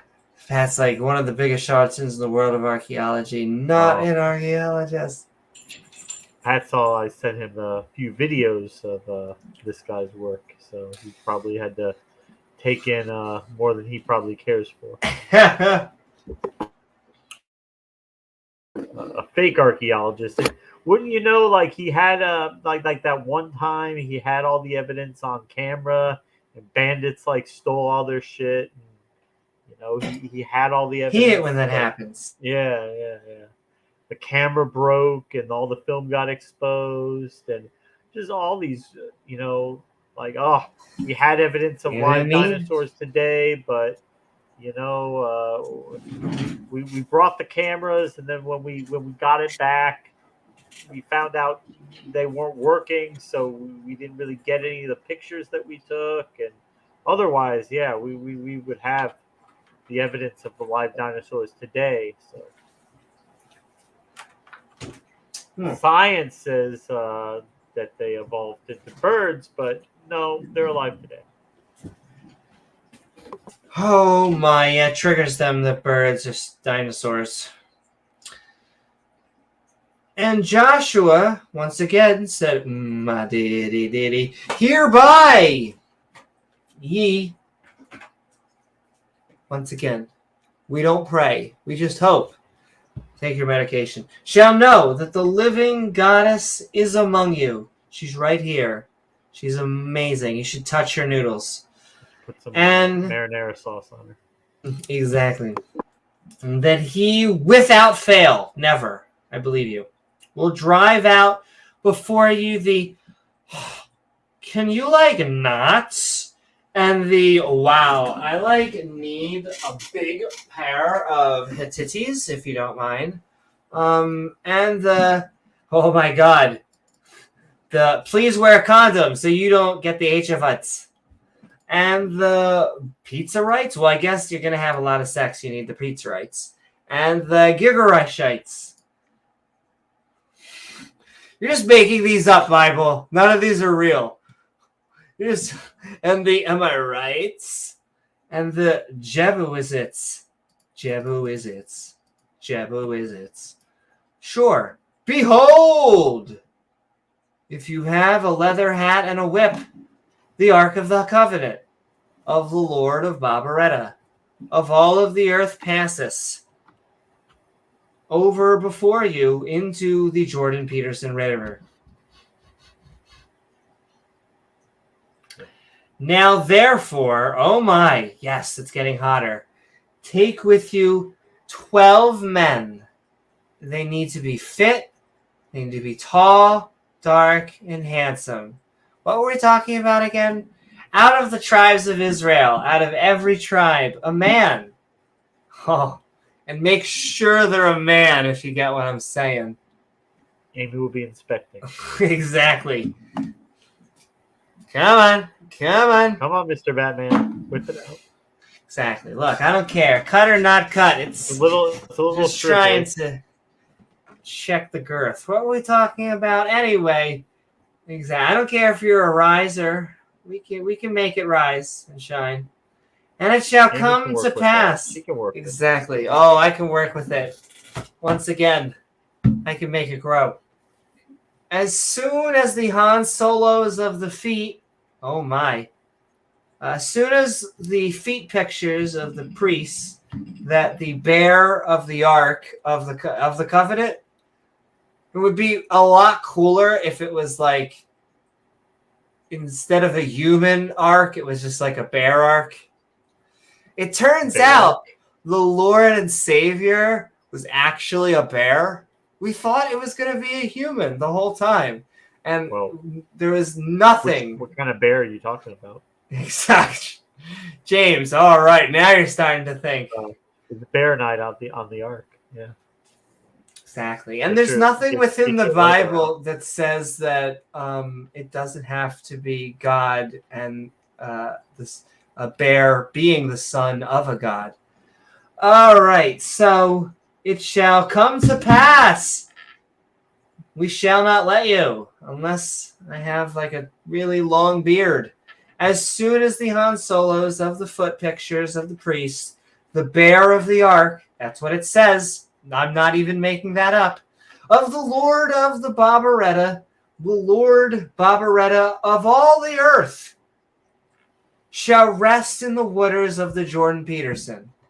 The waters of the Jordan Peterson shall be cut from the waters that come down from above, like a flowing waterfall, and they shall stand upon an heap. Well, thank you. And heap. Yeah. And heap. I'm sorry. What did we just read? Tell the priests who are carrying the Ark of the Covenant to stand still in the middle of the Jordan. That makes sense. Jordan called the people and said of them, come over and hear the words of God. Oh, God actually talks? Like physically? And like has... God literally talks to a point that you can have bullet points. If you need bullet points, that's pretty physical. Like, how much more physical do you want? But sure. Anyway, here's how you know God is among you. He'll be like, well, I kind of want this and this and this and this. I want all of these guys with me. He will without fail drive out the Canaanites, the Hittites, the Hivites, the Perizzites, the Girgashites, the Amorites, and the Jebusites. There will not be a single group of people that God likes. You have no idea how much ass God is about to kick. Cool, I guess. The Ark of the Covenant will cross over the Jordan before you. Select a man from each of the 12 tribes of Israel. When the priests who are carrying the Ark of the Covenant, once again, a normal sentence somehow that we've been saying, get in the middle of the river. The water will stop flowing and they will cross on dry land. Oh, okay. Makes sense. Sure. Okay, I was trying to think I wasn't hallucinating, but no, they say it shall come to pass over and over. A lot of things apparently are coming to pass. Paid by the word. I know, exactly. And it came to pass. Oh, did it? Did it now? When the people removed a tooth, it was okay. Stone. Yeah, exactly. And a kidney stone, but it was okay. They were under local and general anesthesia. From their tents, they had big tents, but the nurse didn't even notice. To pass over Jordan Peterson, the priest, the level 60 priest, bearing the Ark of the Covenant, bear the people, of the people, except unless God says differently. People. Yes, then you could probably go fuck yourself.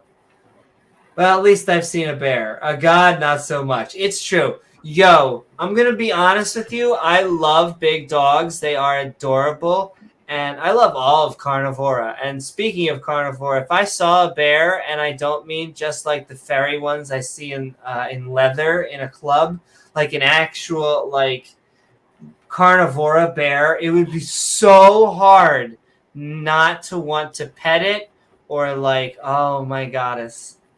They're so cute. Give it a hug. They really are. I know. Listen, I know it would be like a death sentence, but like they are so adorable. It's just the big heads. Our brains just naturally do that. Sloth bear. I love sloths. I bought someone a bear.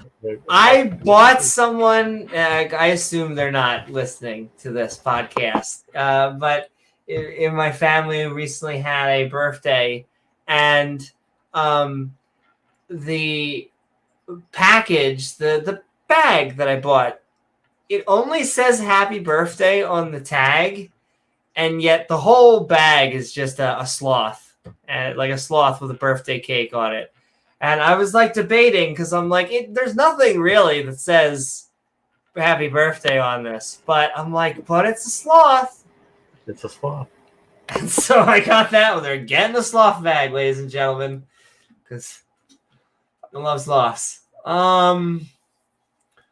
Anyway, let's finish up this chapter of Joshua, chapter 3.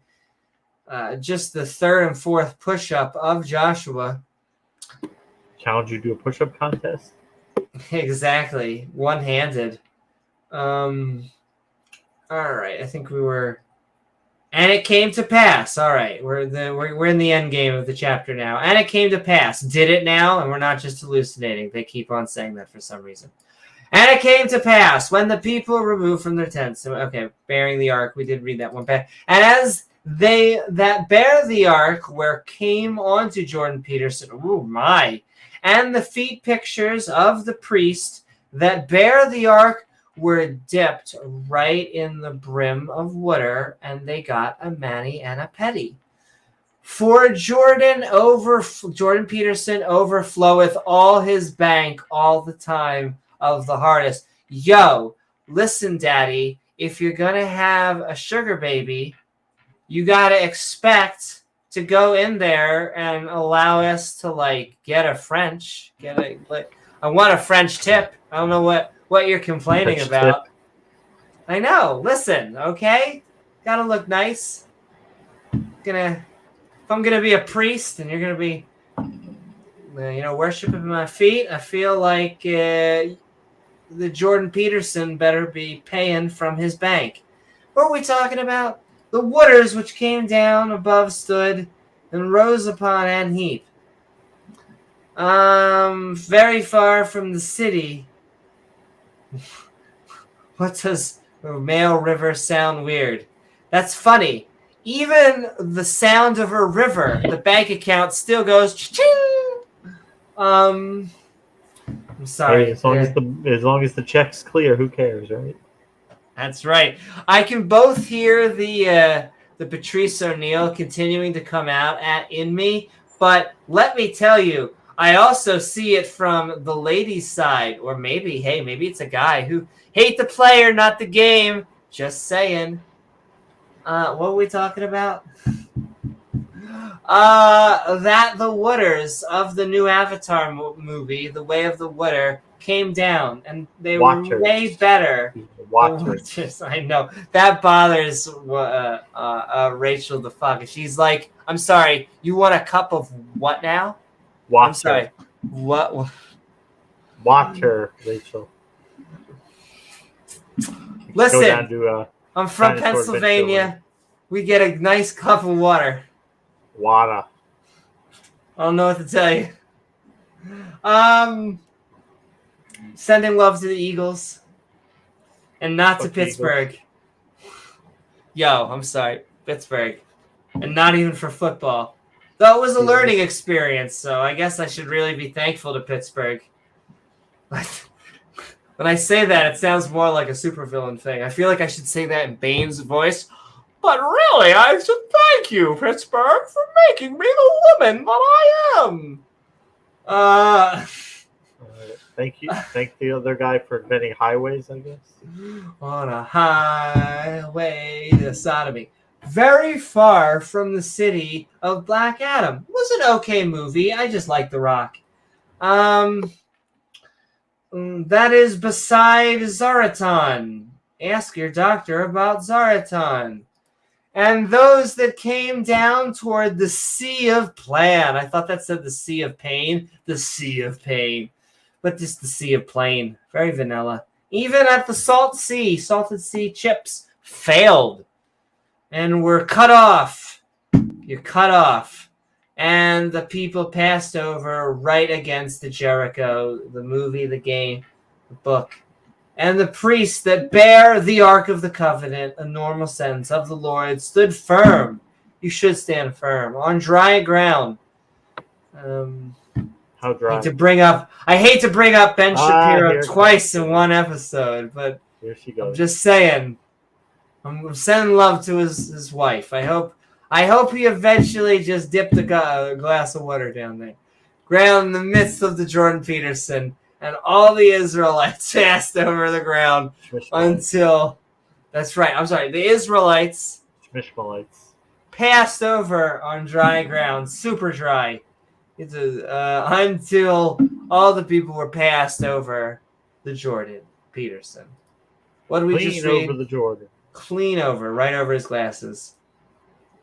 The Ark of the Covenant will cross over the Jordan before you. Select a man from each of the 12 tribes of Israel. When the priests are carrying the Ark of the Covenant, get to the middle of the river. The water will stop flowing, and they will cross on dry land.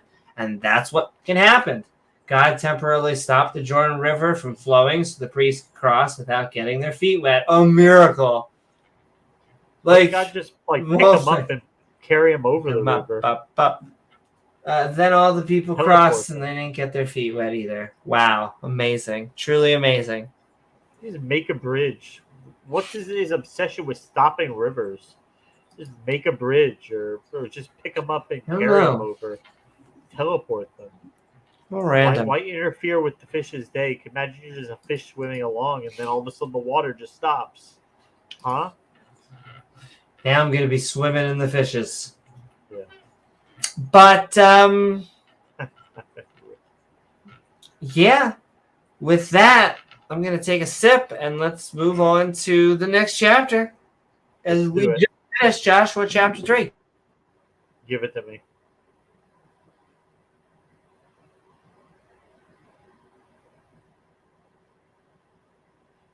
Beavers do that all the time, yeah. I think Beamsy worships beavers. My. That's a different religion. Yeah, a part of his religion. Sea of Pain sounds like a metal album. Do.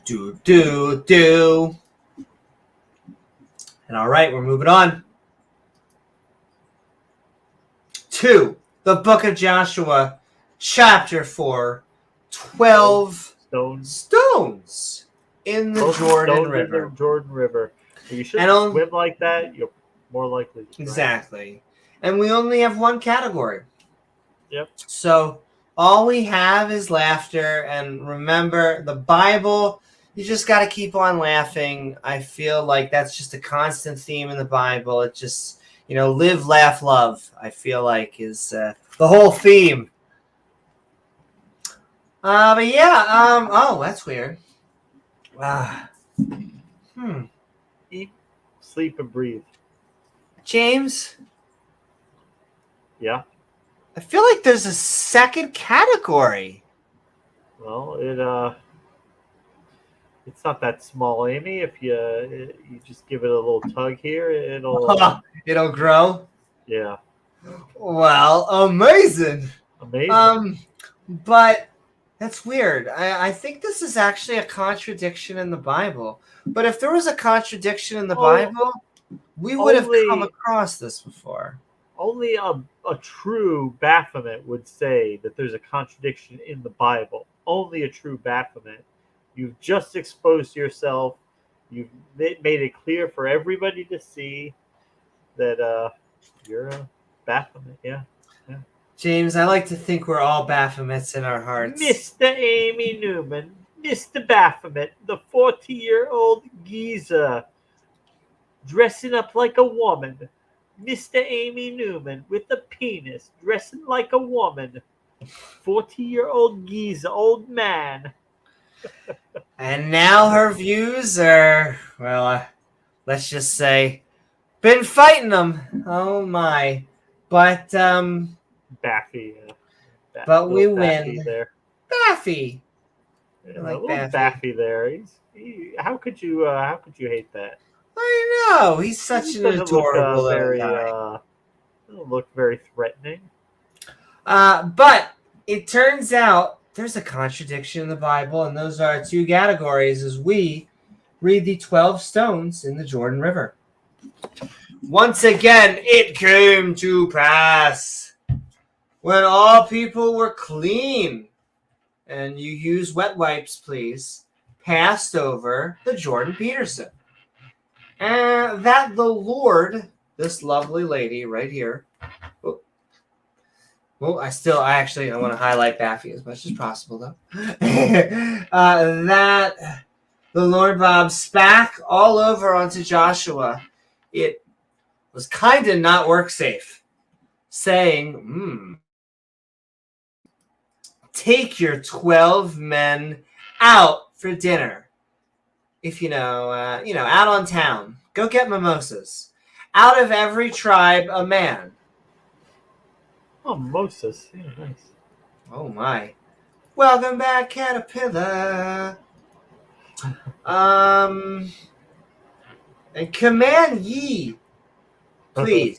Commands him into a pad of wall. Them saying, take you hence out of the midst of the Jordan Peterson, out of the place where the priests have been selling their feet pictures, stood firm. 12 stones. I like how each guy has a stone. Once again, a bunch of heterosexual men. We need them, but we need to go stone collecting. And he.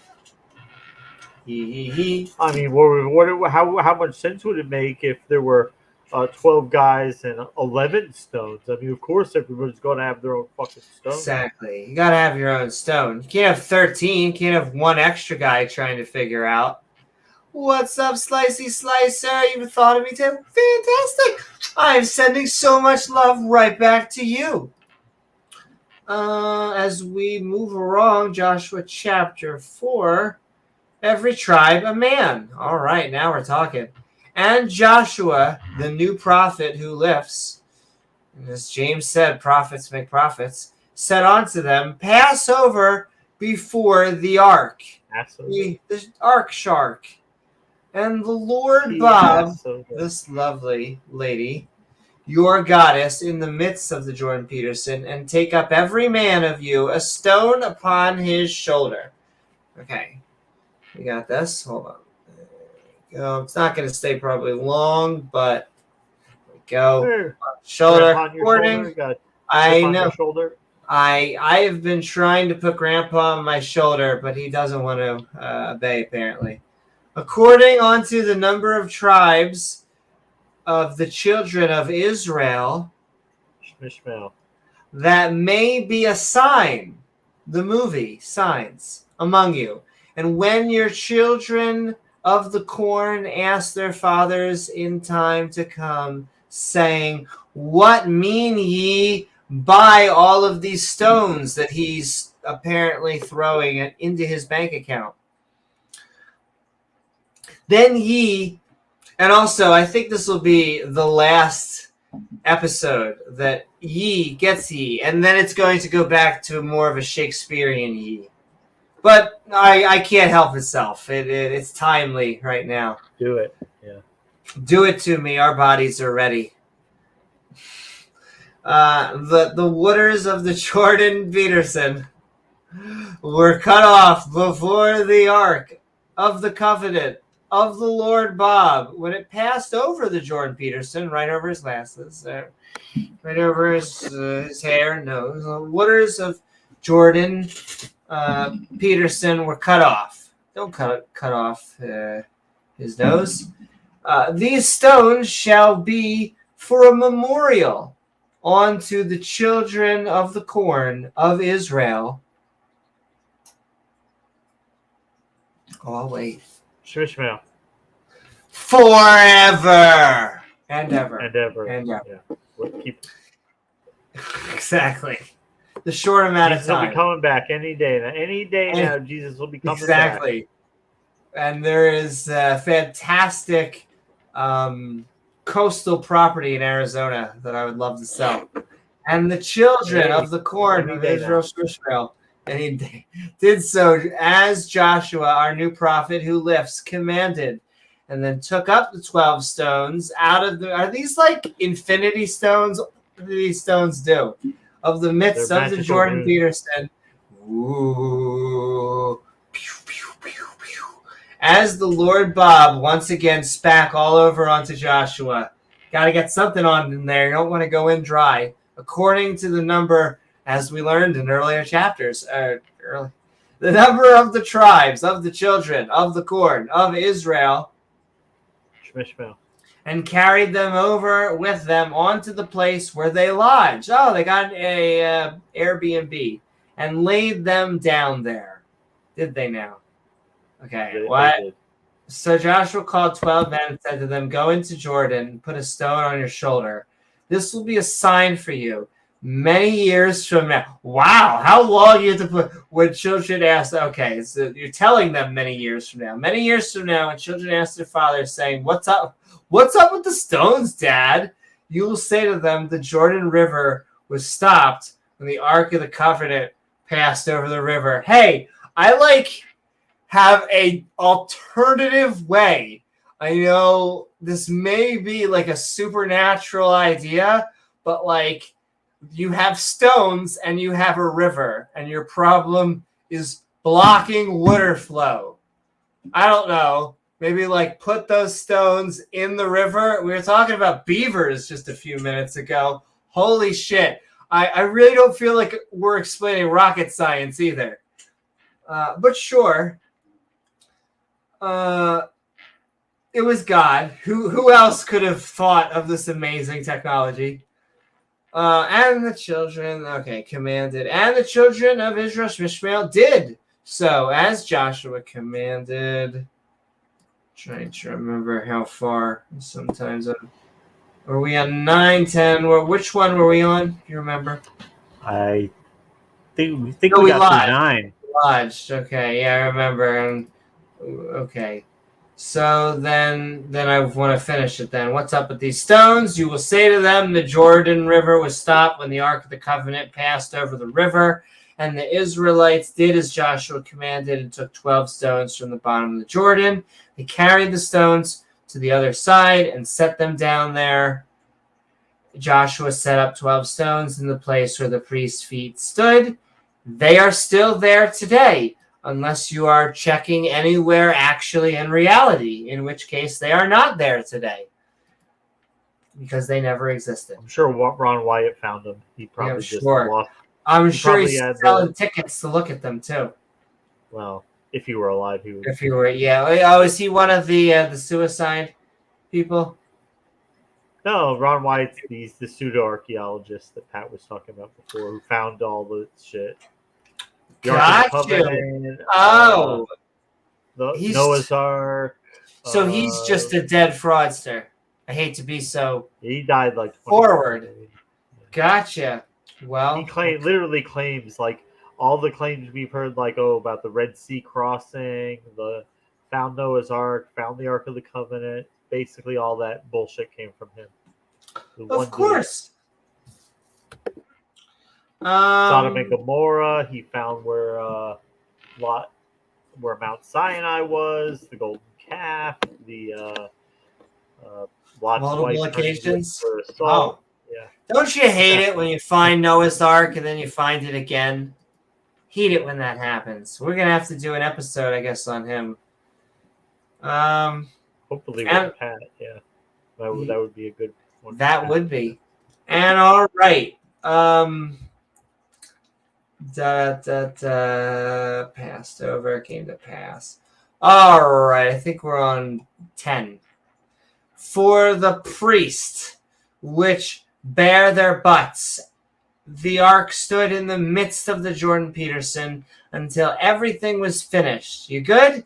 All right, everything's kosher. That the Lord Bob commanded Joshua to speak unto the people according to all that Charlton Heston, this guy, commanded Joshua, this guy, but with a little bit younger features. Joshua and the people hasted and passed over. Once again, that'd be a great holiday. And it came to pass, much better, when all the people were clean, passed over, that the ark of the Lord, Baretta, passed over, and the priests in the presence of the people. And the children of the Dave Reuben, of the children of the Gadsad. The Gadsad? The Gadsad, very Gadsad. Half the tribe of the Manischewitz wine, I'll take a glass, passed over, armed before the children of Israel, Shmishmael. Oh, Israel. Shmishmael. As Charlton Heston spak all onto him. Spak on me. Oh, my. About 40,000. Oh, wow. Hashtag God of Love strikes again. About 40,000 prepared for war. I imagine the war of hugs that they're about to do with all the other tribes. Passed over before the Lord onto battle. The plans of Jericho. On that day, the Lord magnified our new prophet Joshua in the sight of all Israel. Shmishmael. And they feared him because they're like, wow, a dude is kind of growing before us. As they feared Charlton Heston all the days of his life. Did they? Honestly, they did not fear Moses. In fact, the moment Moses left, they just started doing shit without him. But, is he dead yet? Okay. Oh, yeah. Oh, let's start doing other shit then. Let's worship another god. Let's worship a calf. Anyway, and the Lord spak all over onto Joshua. Wow. Jeez, I feel like it's definitely moist by now. Another trigger word. But how about a moist brownie? There. We're using it in a good context. Commanded the priest. Do we read 15? I got so excited with a brownie. Lord Bob spak on Joshua, saying, commanded the priests with their level 6, the bearer of the ark of the testimony, your honor, that they came and come up onto Jordan Peterson and out. Michael Jordan? No, Jordan Peterson. Therefore, Joshua, our prophet, commanded the priests, saying, come ye out of Jordan Peterson. What a power couple.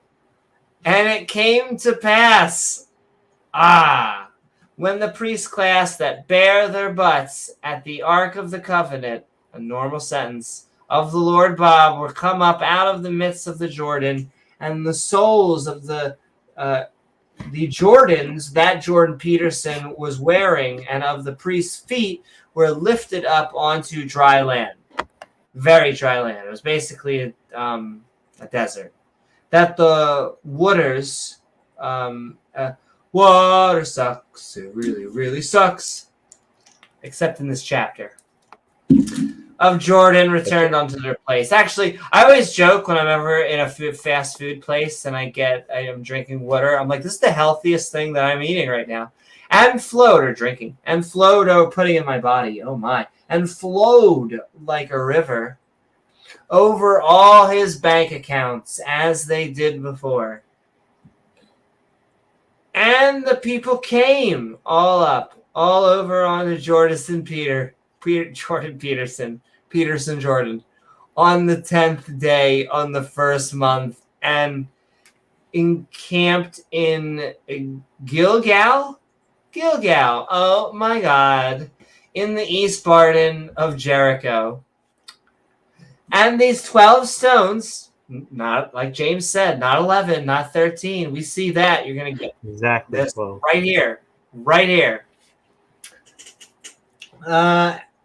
And he spake unto the children of the corn of Israel, saying, when your children of the corn shall ask their fathers, shall ask their daddies in time to come, saying, diddy do, what are these stones? Why do you just have stones? They're not going to ask why you killed everyone, but I guess once those bodies are gone, they're not going to have any questions. But whatever. Yeah, the dead don't speak, do they? Then ye shall let your children know, saying, Israel came over this Jordan Peterson. Good for you. Exactly. On dry land. Ah, thank you so much, Slicey Slicer.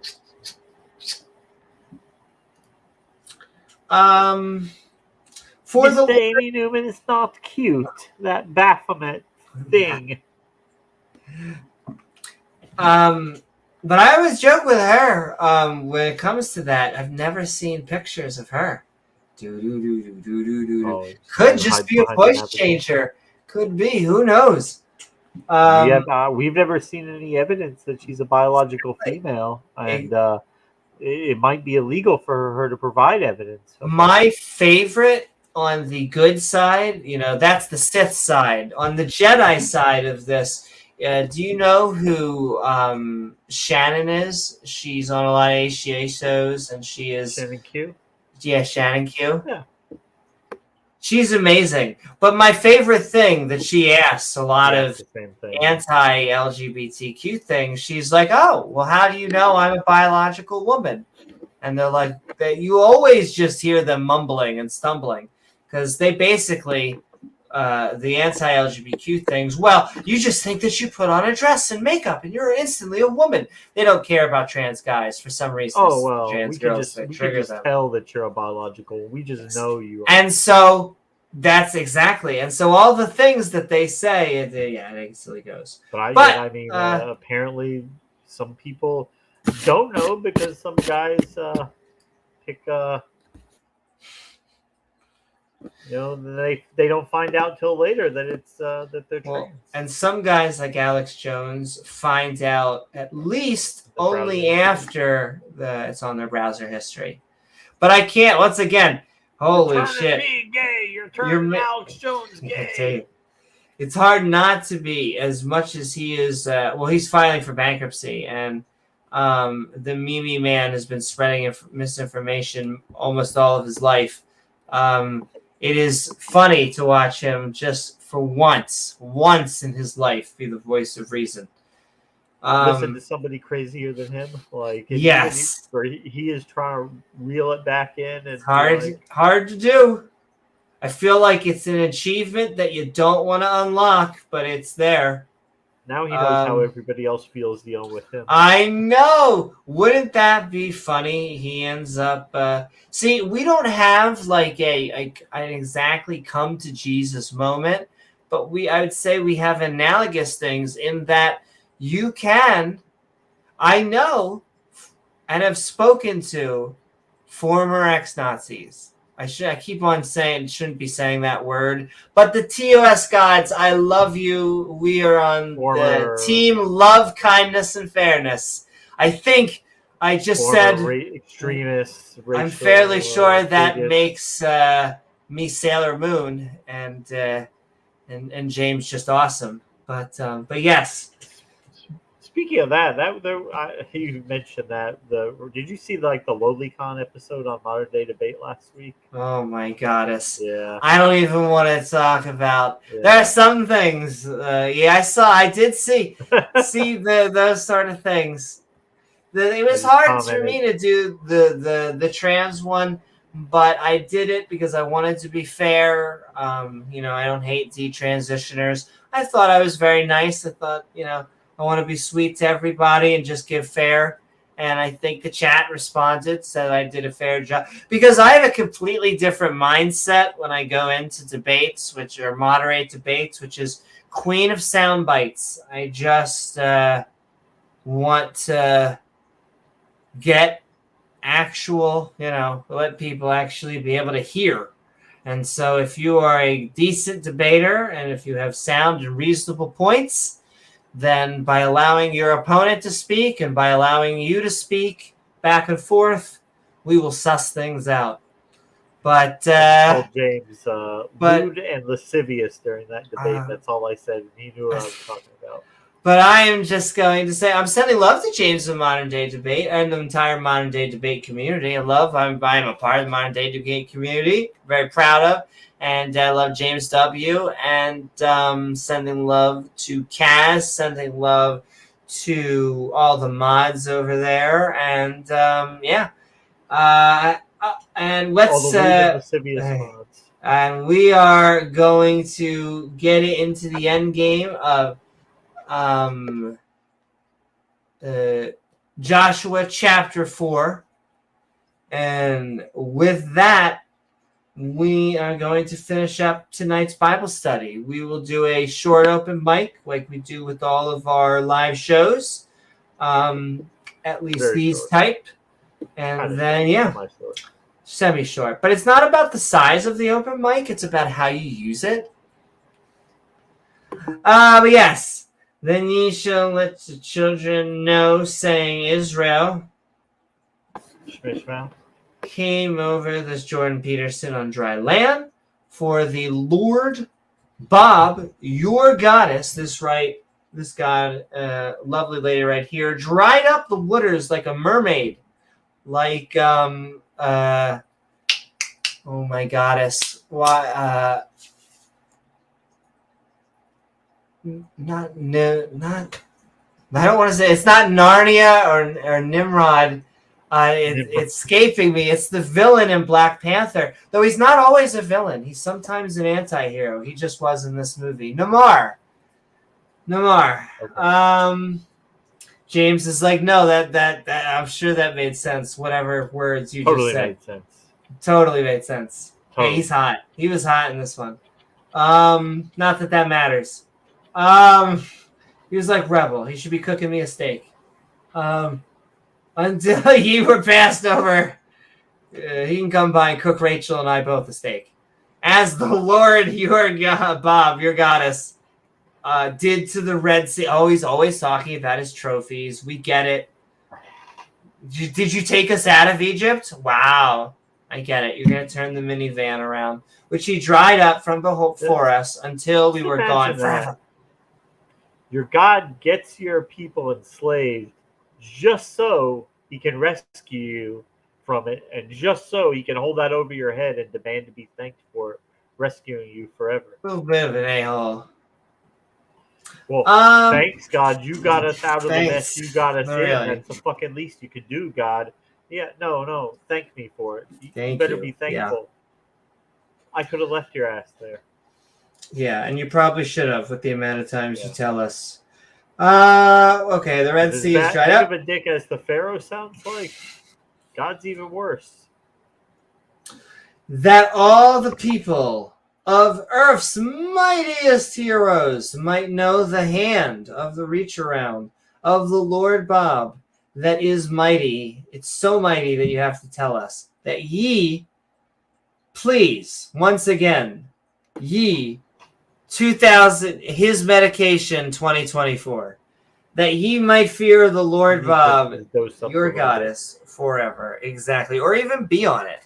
But he was, because I swear that for all the hate that Kim gets, and I'm not a big fan of reality television. I can't say I've never watched reality television. I'm a big fan of comedy stuff like Impractical Jokers and stuff like that, but I'm not a big fan of like that stuff. But for all that, she seemed to have been given him, as your partner often does, helps you keep track of your medication.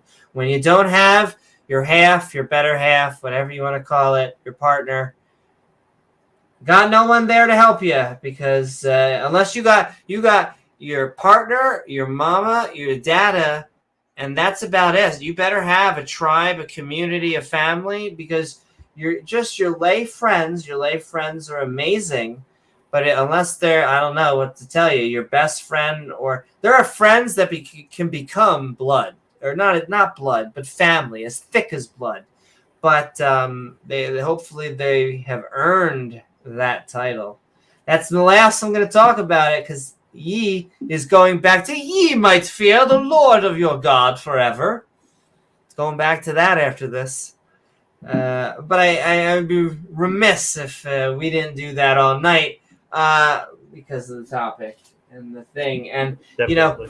we have to bat these silly ideas around. I don't know any other way to say it. It is. It's our shtick. We've dealt with people. I feel like I've been dealing with these people for 10 years. I've been on Poll. I have been on certain channels on Discord. The worst thing is I can't even hate them, because the people that, a lot of these people, they're just schmucks. A lot of them are just schmucks that have misinterpreted fear that becomes hate. And then that fear, hate gets translated oftentimes into violence. And so you gotta spread. I only have love open in my heart. I never hate any of these people. They'll never find it back at me, because that just funnels it. That being said, you always got to condemn it. You always got to bat away silly ideas, and you always got to stay strong. You got to. I'm going to say this one last time. Kindness, empathy, and fairness, they are qualities that are worthy of defending, are worthy of standing up for, and they are the qualities that make having a family and a community worth, to keep on using that word, anything at all. And all right, let's I'll send the open mic out there as we do our chapter review. But we've been Skeptic Bible studying on Joshua's chapters 3 and 4. That's right. We have, in fact, been traveling along the Jordan Peterson River. It's been a fun time. Woohoo. Woohoo! So I am pinning that up in there. But while we're doing that, we are officially going into our Skeptic Bible Study chapter review.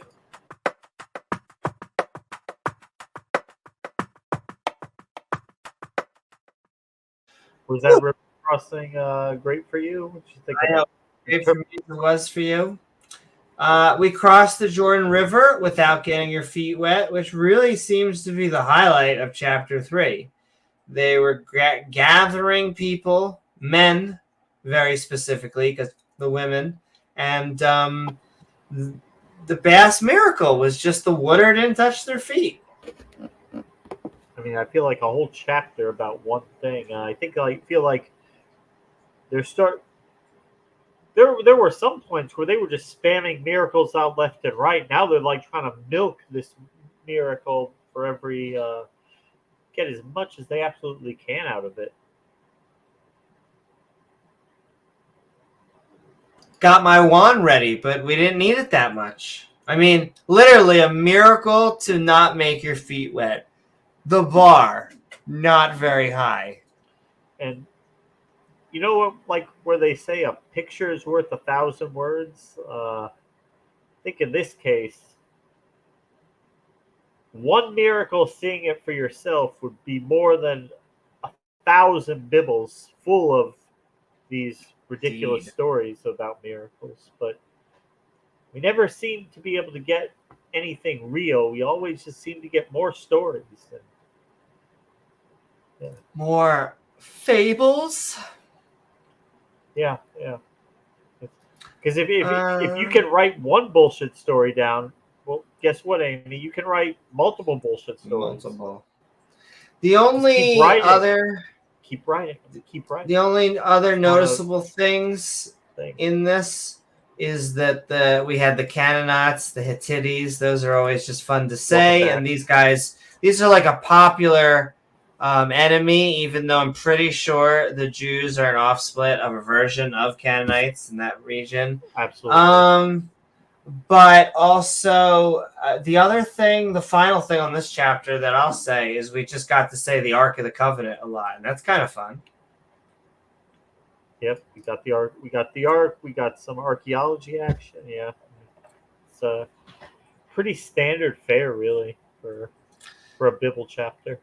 Exactly. And with that, we're gonna move on to chapter 4. 12 stones in the Jordan River. But now the guys were getting stoned in the with Jordan Peterson.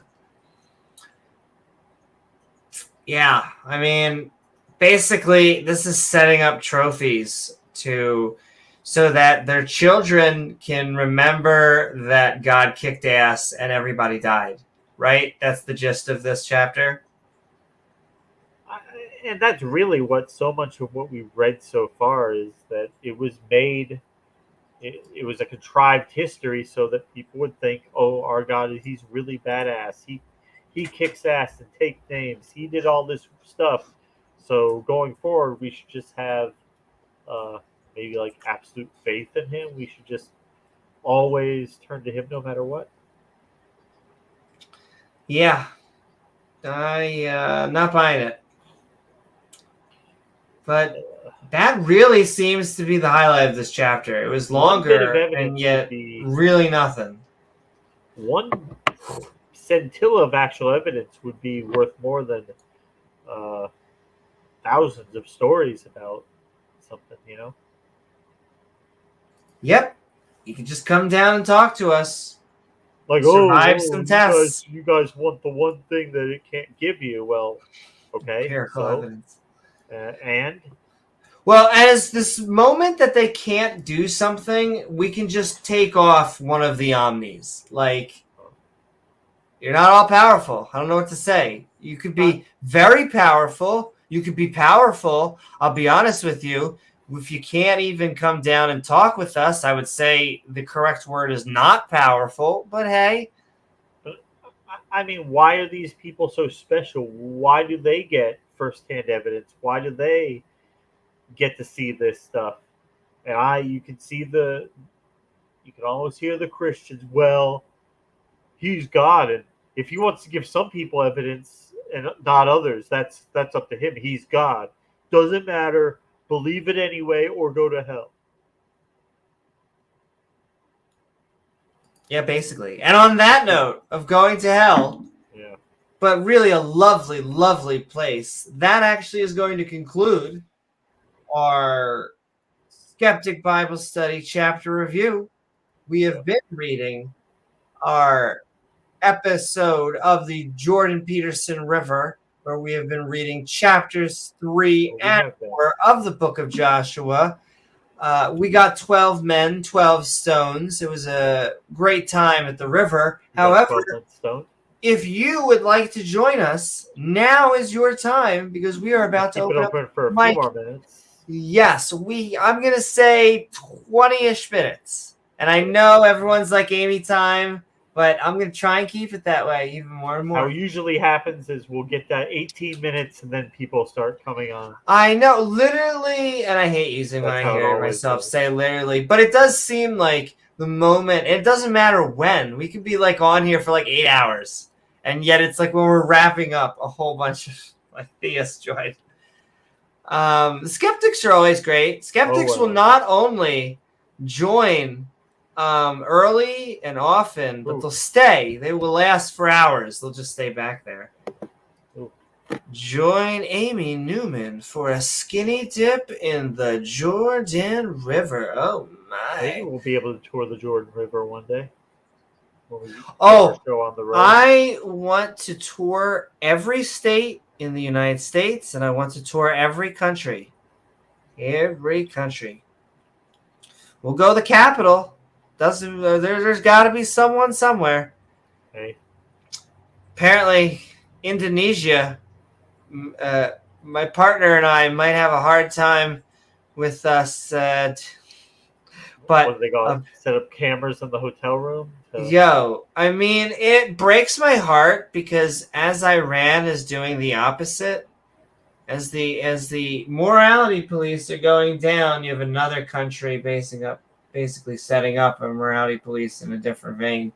But religion or whatever they want to call this reactionary, it's not going to last.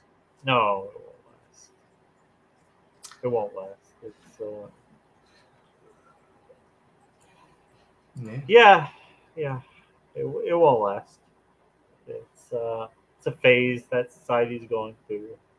The sooner they get over it, the better. I mean, I've been getting cocky. I like to say, I only say it because they say these statements, and like I use what they feel is us having power against them because they feel we're in control anyway. And so it's like, well, then name the culture war that we've lost. If that's true, then I guess we win every culture war.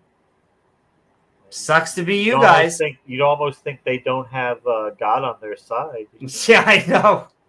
Yo, you would think if they had an all-powerful deity, they would not get this so much. But I mean, think really? about it. Like when they took prayer out of schools, probably 70% of Americans were going to church on a regular basis.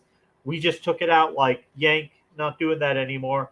And they just like fumbled around like, oh, what do we do now? What do we do now? What do we do now? Nothing. The preachers got up in church, bitched about it, complained about it, whined about it. All society's going to go to hell. What ended up happening? Nothing.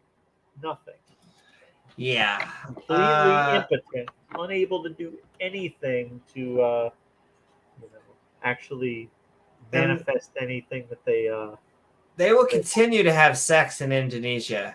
Like, that's not going to stop. It'll lower it out of peer from going it, and people will go to jail, but people will find ways around it. And, yeah. Like, did people stop being gay when it was punishable by, in some cases, death? Nope. No? Just goes underground. Just who people are just goes underground, but can't stop it. You know, I can't stop the fire. So if you if you understand like Victorian era Britain, a little bit before then, like the way that their legal system was, like there were hundreds of crimes punishable by death, but most people would end up getting like a royal mercy, like the representative. The mercy seat? The mercy seat, yeah. So shoplifting over a certain amount was punishable by death, but very few people were actually executed. They'd get transported to a penal colony, or they'd get let off with some other thing. But it was just how the legal system worked at the time. They had so there were like a bunch of people who had just been sentenced to death in court, and two of them were there because somebody had heard that they might be a little gay, and somebody peeked through the keyhole in their door and saw them doing something naughty in there, two guys, and he reported them to the police, and of course, the police came and arrested them. Hot. Oh. And the jailers, they said that, watch, it was like a room because they were all in it. Like, watch, every single person in here is going to get a reprieve except those two. And they were right. Every single other person that session who had been sentenced to death, all of them got mercy, got reduced sentence. Only those two guys were the ones who they said, no, we're going to go through with this and execute you. Yeah.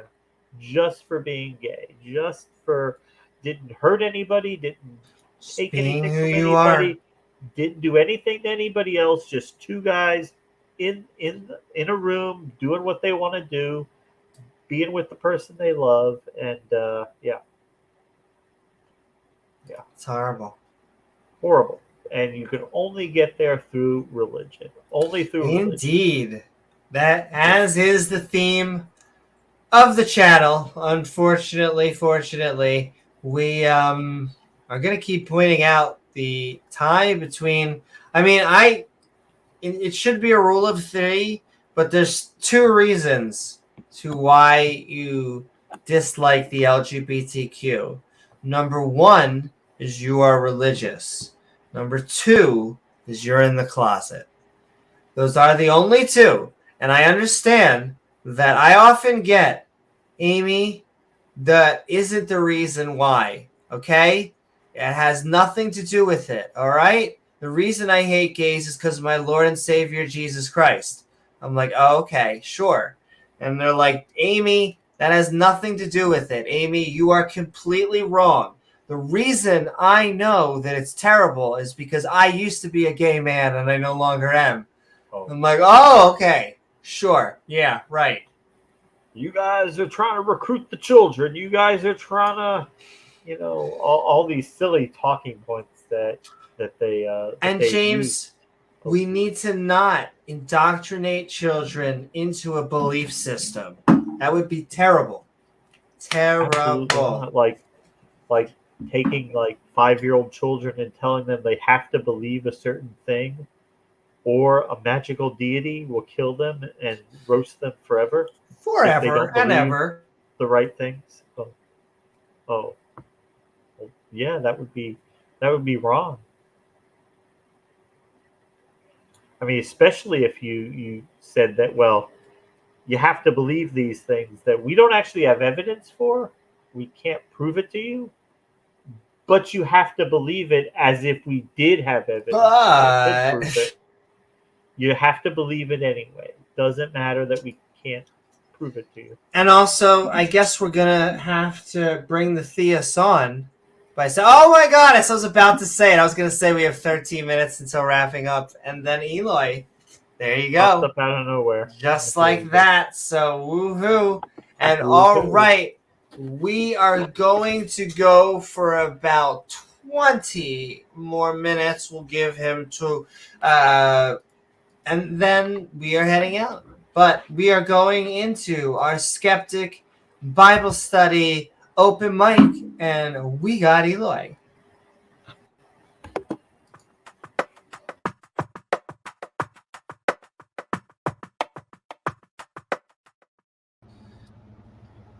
Hello. What is up?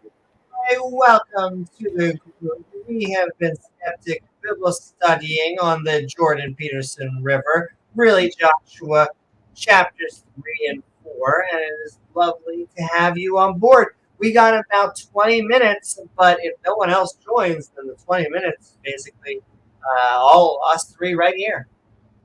Well, it's beginning to look a lot like Christmas.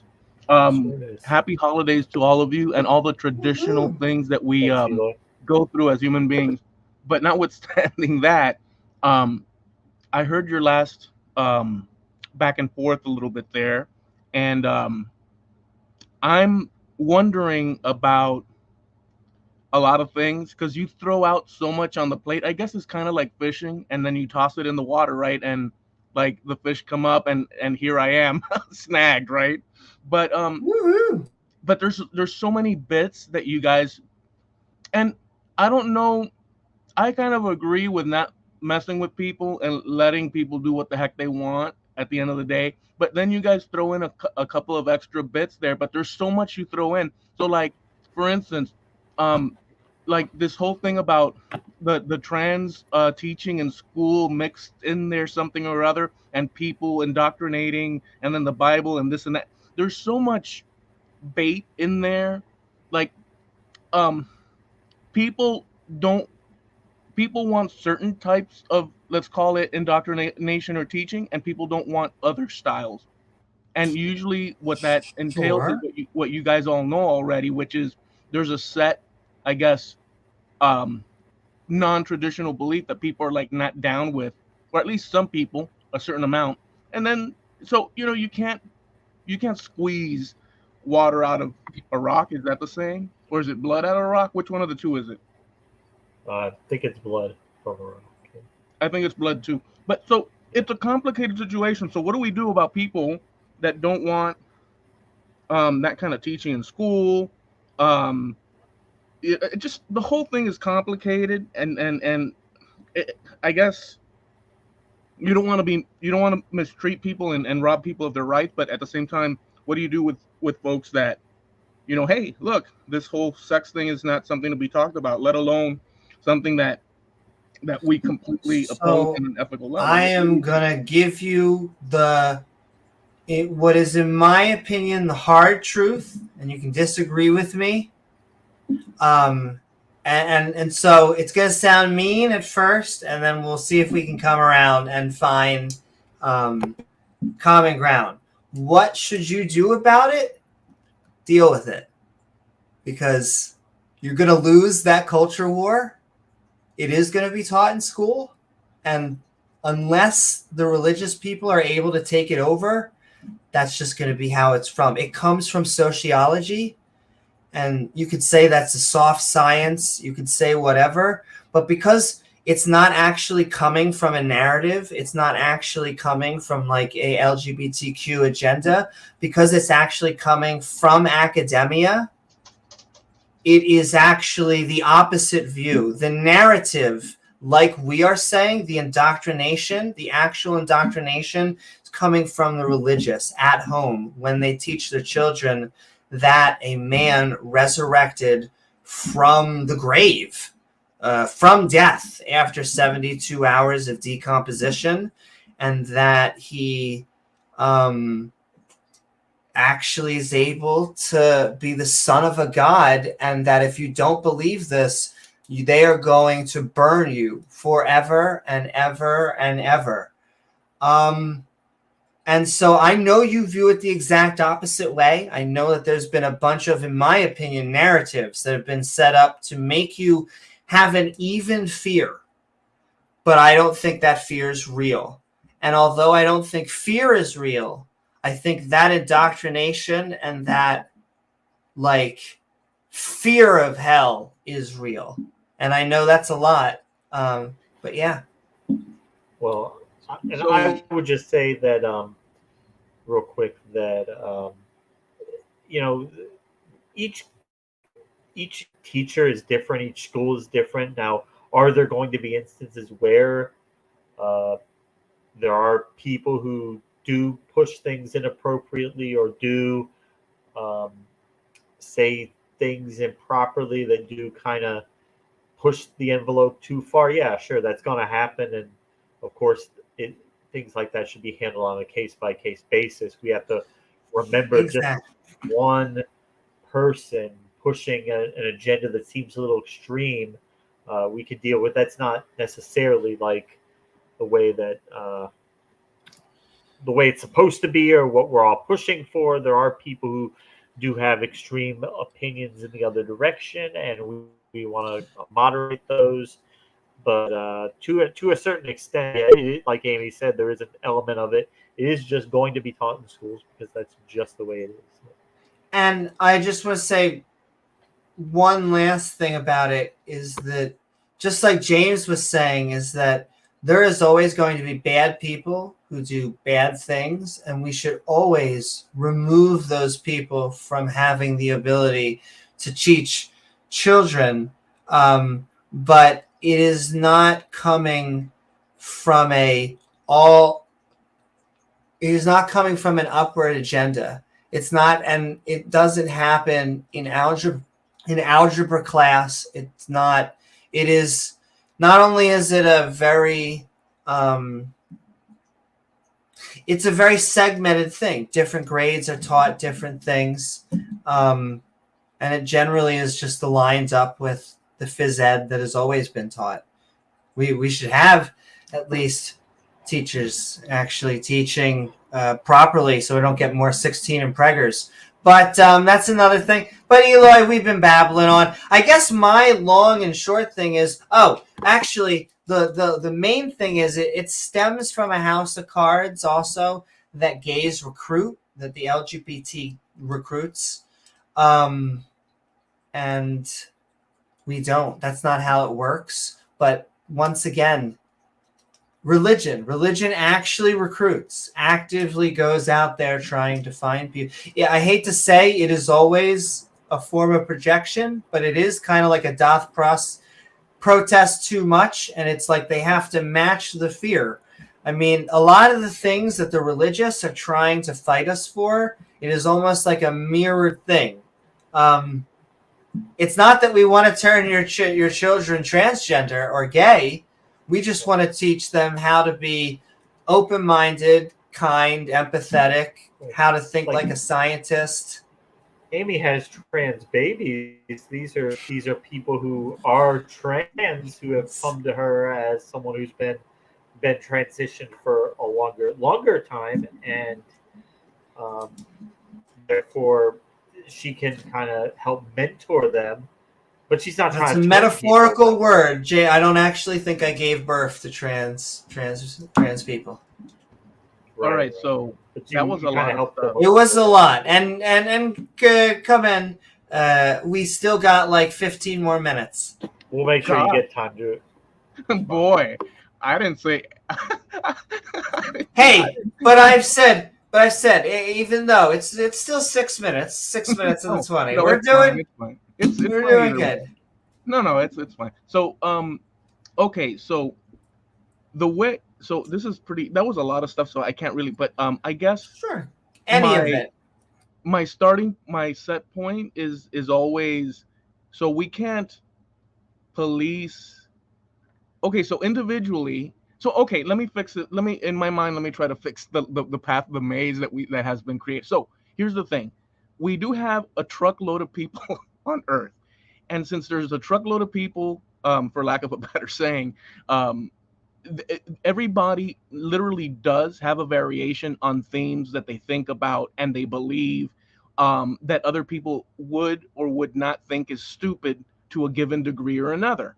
So what ends up happening is that you see these little, and there's other issues too, because you have the formation of culture through the process of, be it politics, religion, and behaviors and adaptations and every different region across the world. What I'm saying is that this is so, humanity is such a complicated thing with hierarchies within hierarchies and categories under categories, subdivided, and so much. So I don't find a way to resolve any issue when it's broadly placed on the table. It's just going to be a big hot mess because you can wiggle out of a broad category. So if you say we are for trans rights and you are not for trans rights, I'm not saying myself, like I believe everyone should have rights, period. I don't care what the subcategory that you're qualifying a human under. Besides that, everybody should have frickin' rights across the board, period.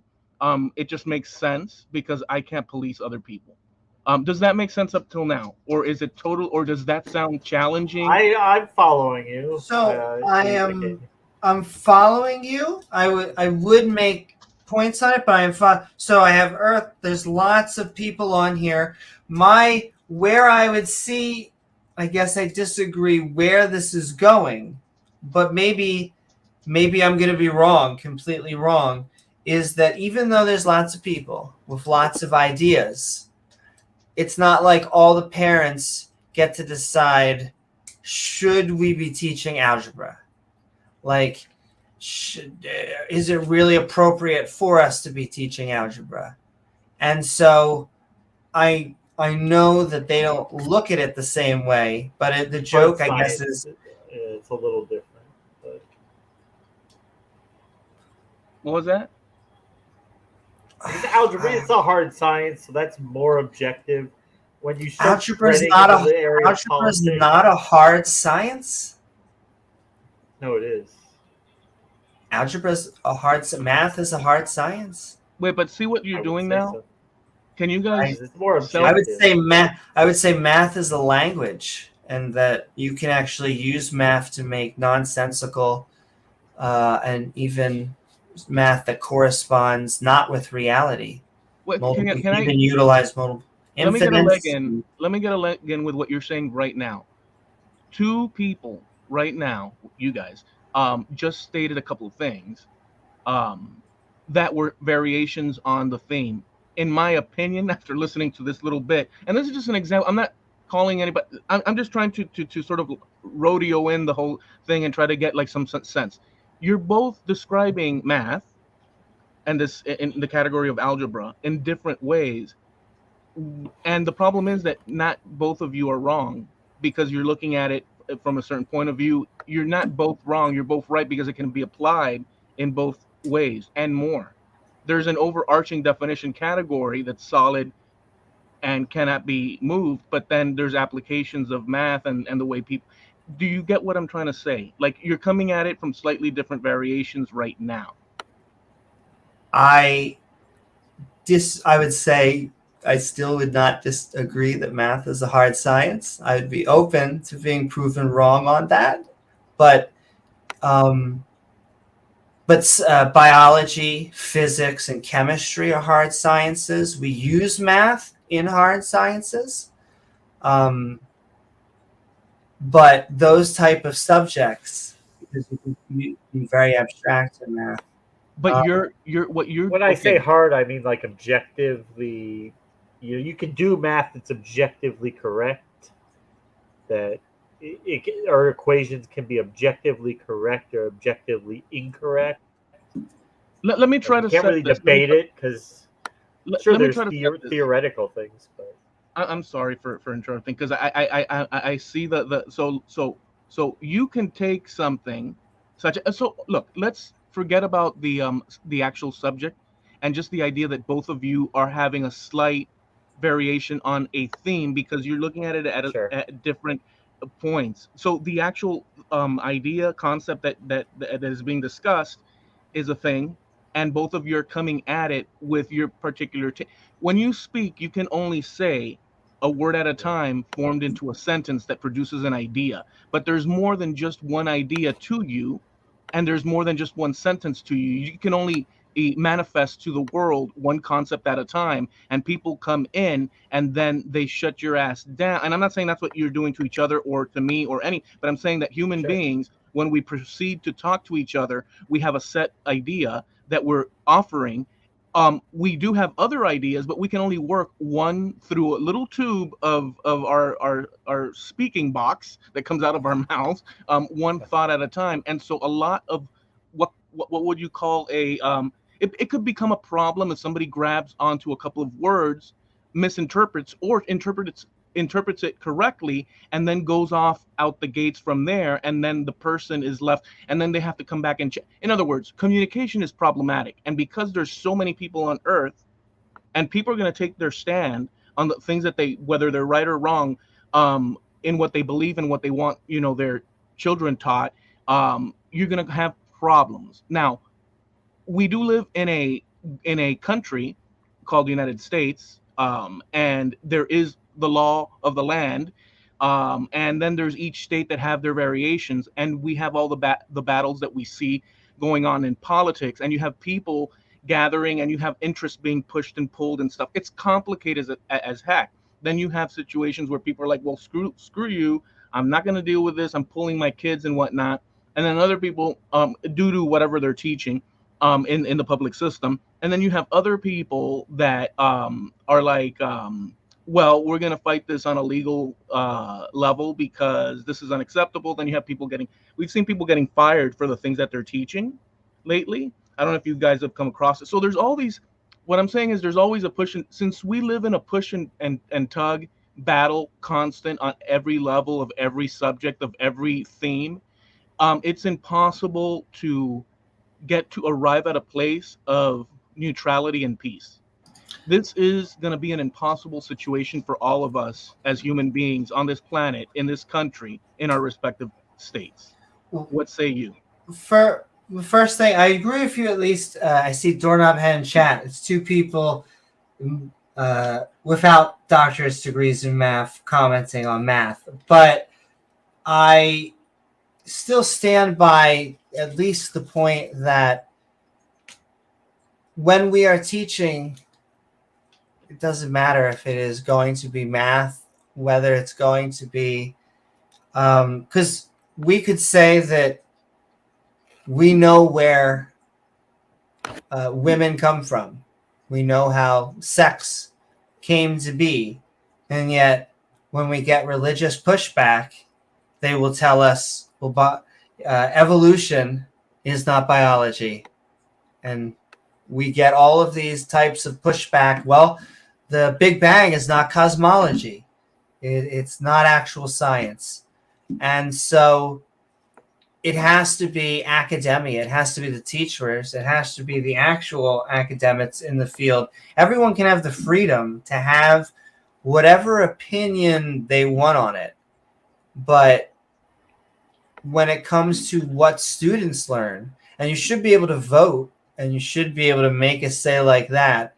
And I feel bad even now, just the language of deal with it, because I understand that just sounds, I don't know, maybe elitist or something, but I guess what I mean with that is that yes, there's going to be many voices. It may be that it's going to be hard, especially I think when some subjects I don't think are political, and then they just become political because of religion. And so if we were to get rid of religion, I don't think we would have so much of this animosity towards LGBTQ people. It wouldn't be such a lightning rod issue like it is right now.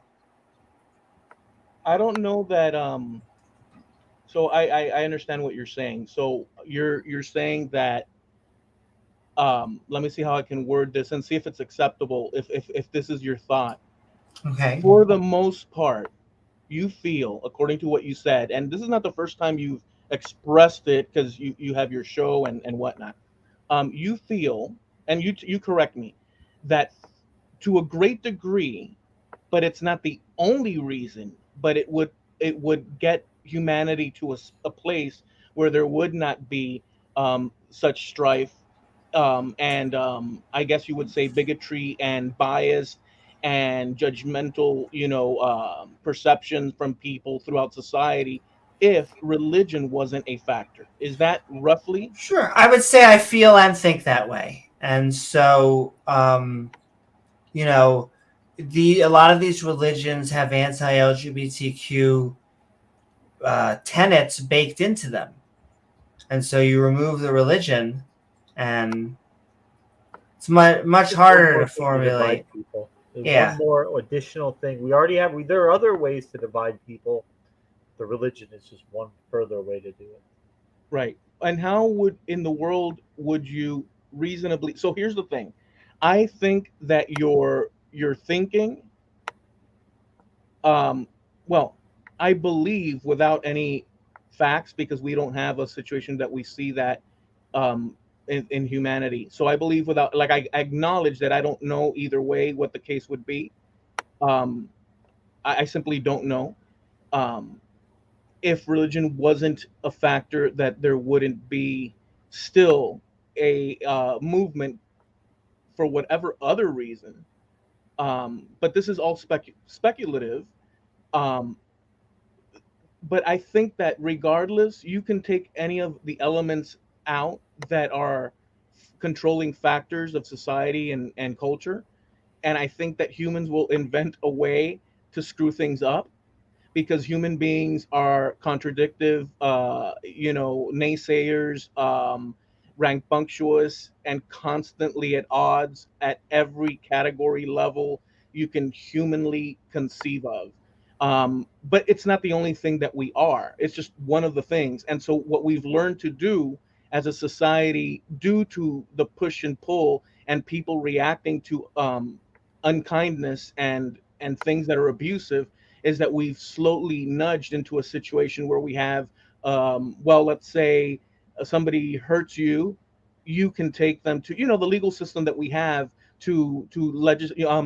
what do you call it, adjudicate a situation. So I think that that's where we're at, obviously, and I think it's the best we've got up till now.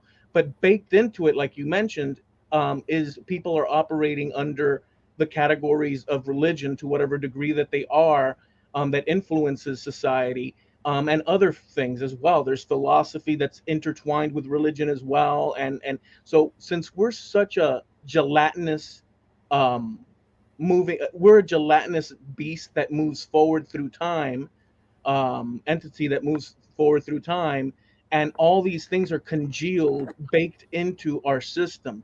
Now, the thought of removing something as old as religion and penetrated into every aspect of society to whatever degree it is, I don't know that it's a I don't know that's possible. I don't know that that's possible. I think it's very difficult to remove bits like that from society, because it depends on individuals. You understand? Let me say two things, because I couldn't help myself and I was looking things up while I was listening to you.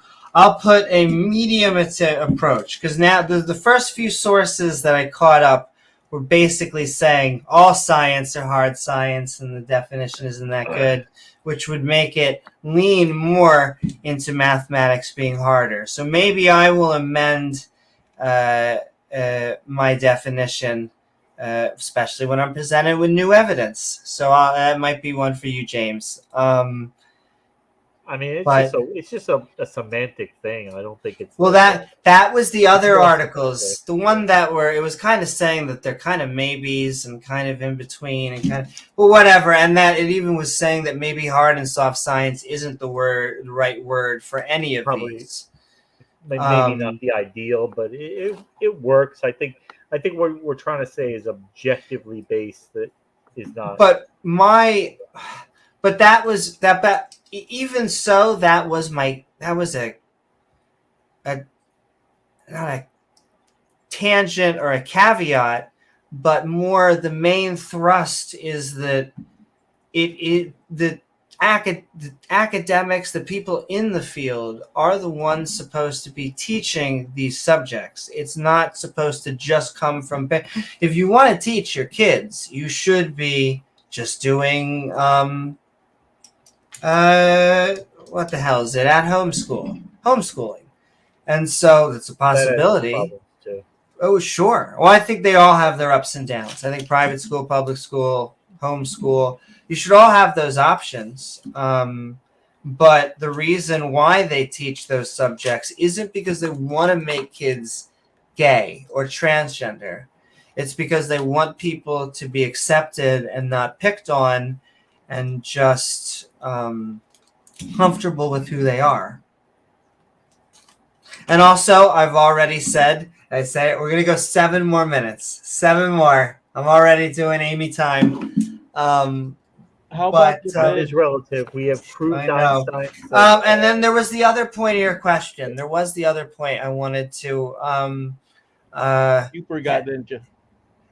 Help me, remind me, because it was a 2-pronged thing. The gist of what I was saying, I could have rounded the base and just said, but I was working it out as I was talking in an organic way. Is that because things like religion are so intertwined? Got you. Okay. I get this, that it is primal, that it is, we're always going to need it, and this kind of stuff. I think we can be okay either way.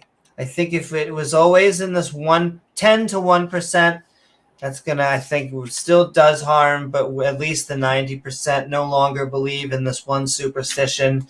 It, it would be like if all people believed in 90% of people believed in reincarnation. What would happen if we got down to no percent believed in reincarnation? Would it be the end of the world?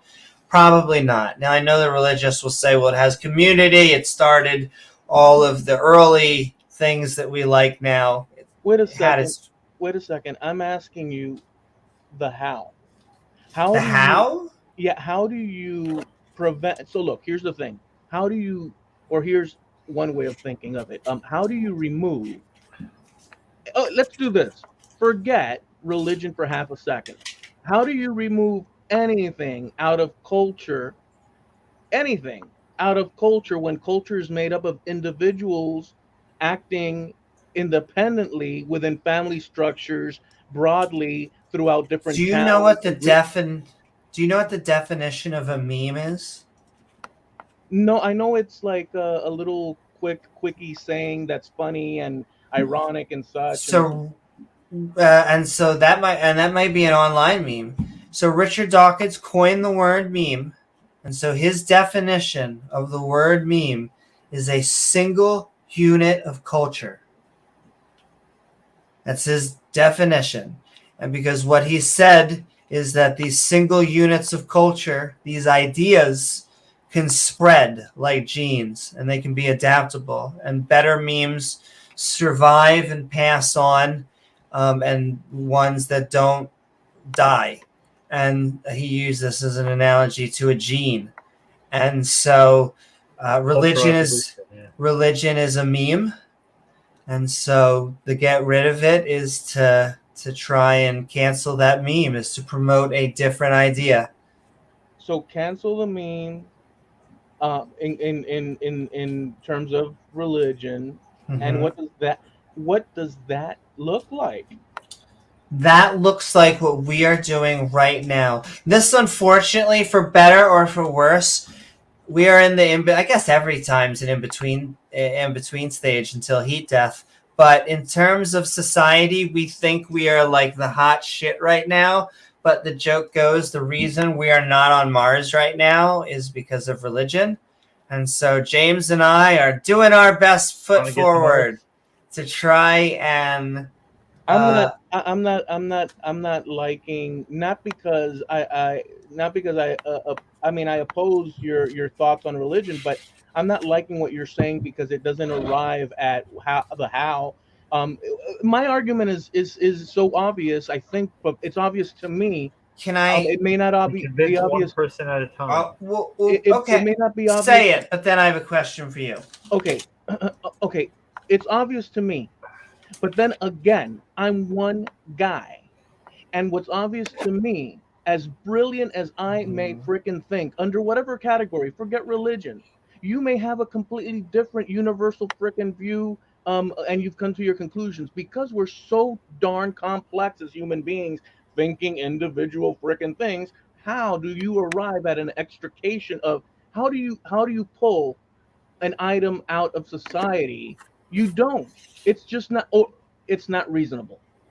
It's not. In fact, last thing I'll say, we all agreed roughly thereabout after World War II that Hitler is a bad frickin' thing, and we all agreed after World War II. We did up until a few days ago. Apparently, some artists are. When you say all, you don't mean all. What you really mean is like 98%. I said roughly. I feel that way. I said roughly thereabouts, guys. I can't help it. It's timely. Well. Unfortunately, we roughly Christ. Thereabouts extracted that concept and said this is a bad frickin' concept. For the most part, people kind of roughly agree. Okay, well, we still see, to your credit, what you just said. Now, I'm sorry that because I felt this is so poignant. We still see situations like this dumbass rapper, saying stupid crap, and we still see people that are in love. They're all salivating over swastikas and such and this and that. Well, even though we've extracted, there's little groups that pop up out everywhere with this concept, in love with it, and it's in society, regardless of what you would assume the mainstream would feel against it. So how do you extract an item out of You society? keep on fighting it. We are also not that far. It seems that far away. We tend to squish history down, and it's getting harder and harder. The fact that there are still Holocaust victims out there means that it wasn't that long ago. It was just a generation or two ago. It's someone's grandparents or great grandparents, and that's really not that long. Same with And how slavery. We like to think that Amy, slavery was a long time ago. let me say this one thing. Hmm. How do you justify this whole religion thing that you're based on and stuff?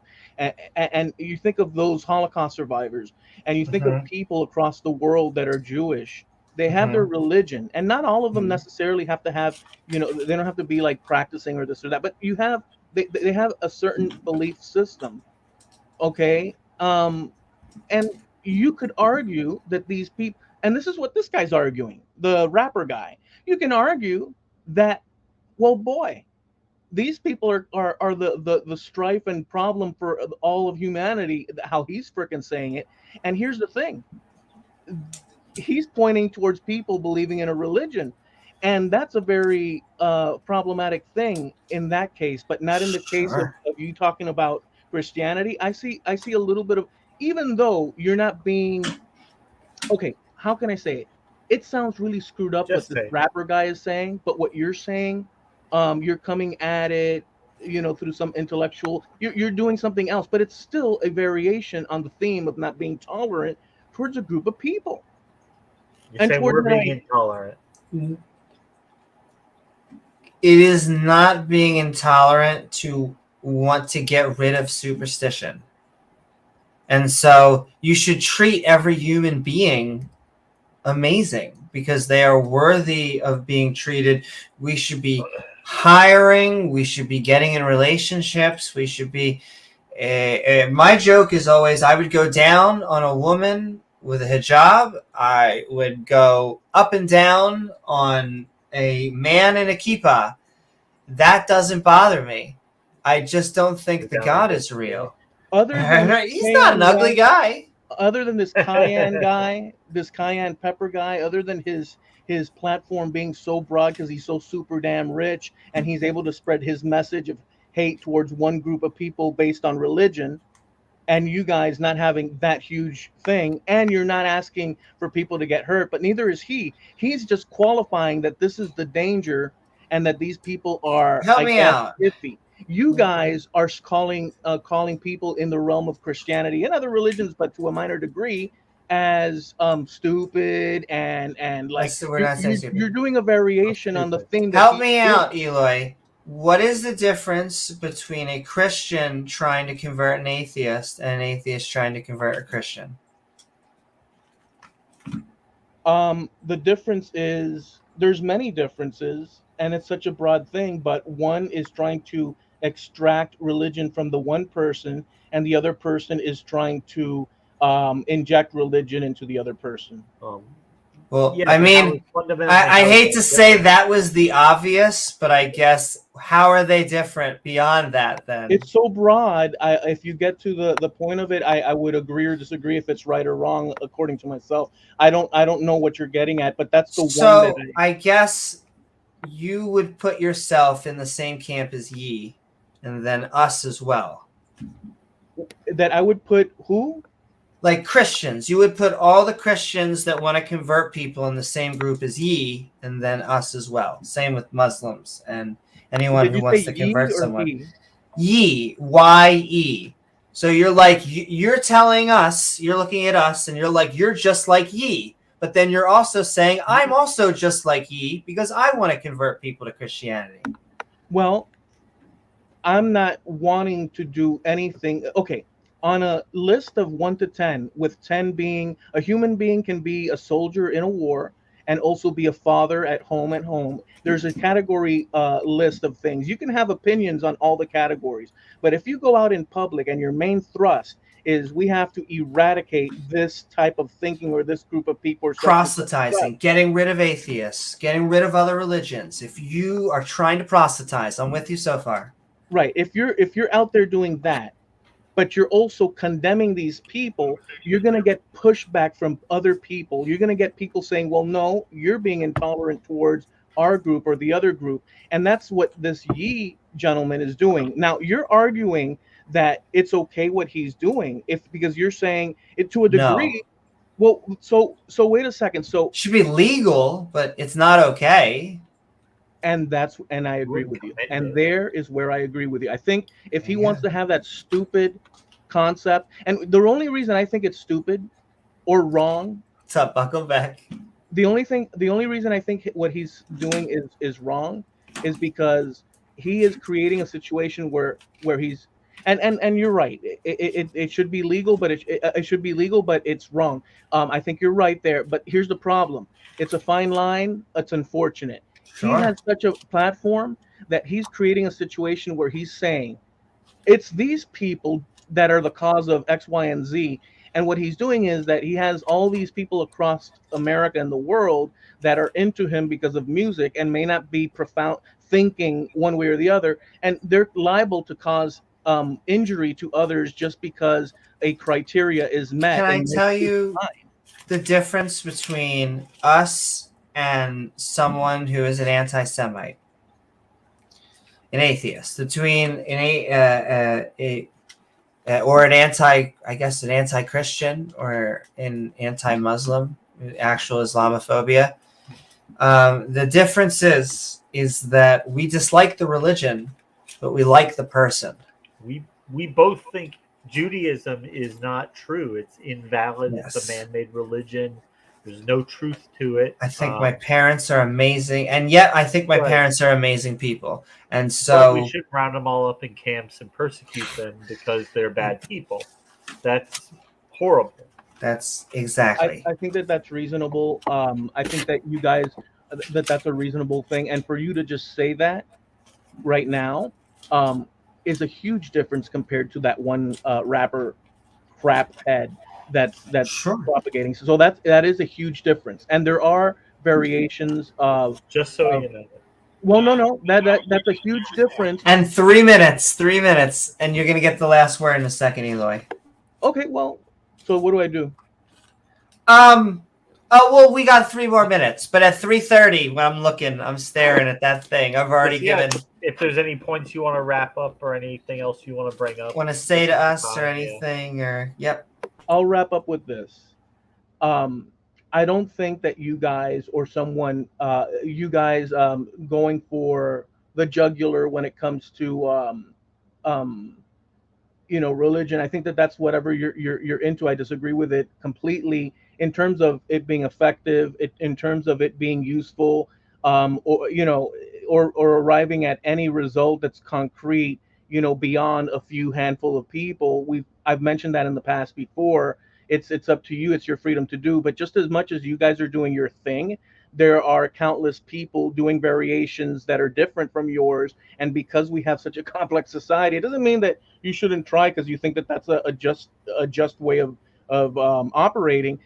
But I figure that it's an impossibility to wrangle, the cattle, the herd, to eradicate this specific thing that's interwoven into society. And I brought the Yi thing up, and you did make a good point by explaining that you're not interested in hurting. He doesn't mention hurting people, but he is leaving enough out in order to create animosity among his rhetoric and animosity among his followers in order to whatever the hell his point is. I think the guy's a complete idiot. I could give a crap how rich or whatnot he would have, but he does have a bullhorn. And I think that there's variations on intolerance towards other people based on things such as sexual orientation, religion, and there's a political thing. And I think it's an impossible solution to arrive at in terms of society coming to an agreement on, okay, folks, now we're at the place. Now, I think it's an ever constant push and pull. And nothing, and that's it. That's all I've got to say about that. I'm gonna predict not every Sunday, but just about every Sunday there will be fewer butts sitting in pews than there were the previous Sunday. And maybe you might have ones where it's a brief spike, but the general trend is going to be fewer butts sitting in pews, pouring their cash into the collection plate. So that's the battle that we're trying to fight. It won't be over in a day, a year, but we're on the way. But because he's here, I can't help it. Eloy, final sentence. The final sentence is: live free, die free. Do as you choose. Don't mess with other people. Have your boundaries at the limits of where your rights end and the other person's continues. And let that be a hope, a wish for the future of America, if at all we can have it. And all right, on that note, thank you so very much, Eloy. It was lovely having you on. Ciao, guys. I wish you the best. And excuse me if I sounded aggressive too, or not aggressive, but like a little bit, because I don't think you guys are bad people or anything. And I didn't try to, I guess I did it. So I didn't mean to. I don't think that you guys are out to kill people and whatnot. No, you're good. All right. Keep on coming back on, Eloy. We actually like the discussion. All right. Ciao, guys. Thank you. And all right, we are going to now wrap up. The Discord will be open. I do have to say I have to go to sleep soon, but I'll be on for like 10 minutes, and maybe I'll light the conversation fire so that we can all start it up. We didn't start the fire. But anything to finish up on, James? Nope. We'll get out of here. Thanks everybody for spending your night with us. Have a great night. And all right, I guess that's going to be it. I'm trying to think if I should say anything else on the thing. I think Joshua 3 and 4 was great. We learned about rivers and river stones and men.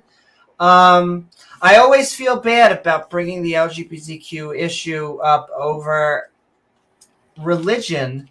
Normally it is the other. I forget if he brought it up or maybe it was the teaching in school. I know we brought it up a little bit. And he was saying, I guess it is kind of bait, but I can't help it. When I say, once again, well, it's a trap. When I mean deal with it and stuff with that, I don't mean like deal with it as in we're going to turn your kids gay. I mean, I just mean hold to the idea that there are only two genders. You're born as one, and that's just it. That's it forever. Nothing else to say about it. If you think that's going to be, that's not going to be the way it's taught. You can also what it is you can always teach what you want at home, but during specific grade levels. And it always gets more specific as you get older and into teenage, into puberty, they're not talking to 5-year-olds about changing their sex, and that would be inappropriate and all that stuff. What it is they generally have lesson plans that are like about love and acceptance, about just loving everybody. And then that gets interpreted as, oh, we got to love everybody. We got to accept everybody. We shouldn't be talking about sex with elementary schoolers or, the lower grades. No. Well, I don't think, not only that, I don't think they are. I think that generally speaking, they teach. And that's why I said even if you found one teacher who was, then that's because that teacher is doing something on their own. Yes. Not anything that we're trying to push if a teacher is doing something inappropriate, it does not matter if they are gay or straight, biological or transgender. They should not be teaching kids. What should be happening, and this is my final note on this subject, and I'll wrap up on the ye subject, is that teachers should be teaching what they are put in their lesson plans, unless, there's a little bit of improv. You don't want to just be reading the PowerPoint, but they are reading, and more often than not, 95+% of the time, they are. Teachers just want to teach what they are given to teach so that they can, Right. number one, be given their paycheck, and number two, hopefully teach kids not what to think, but how to think.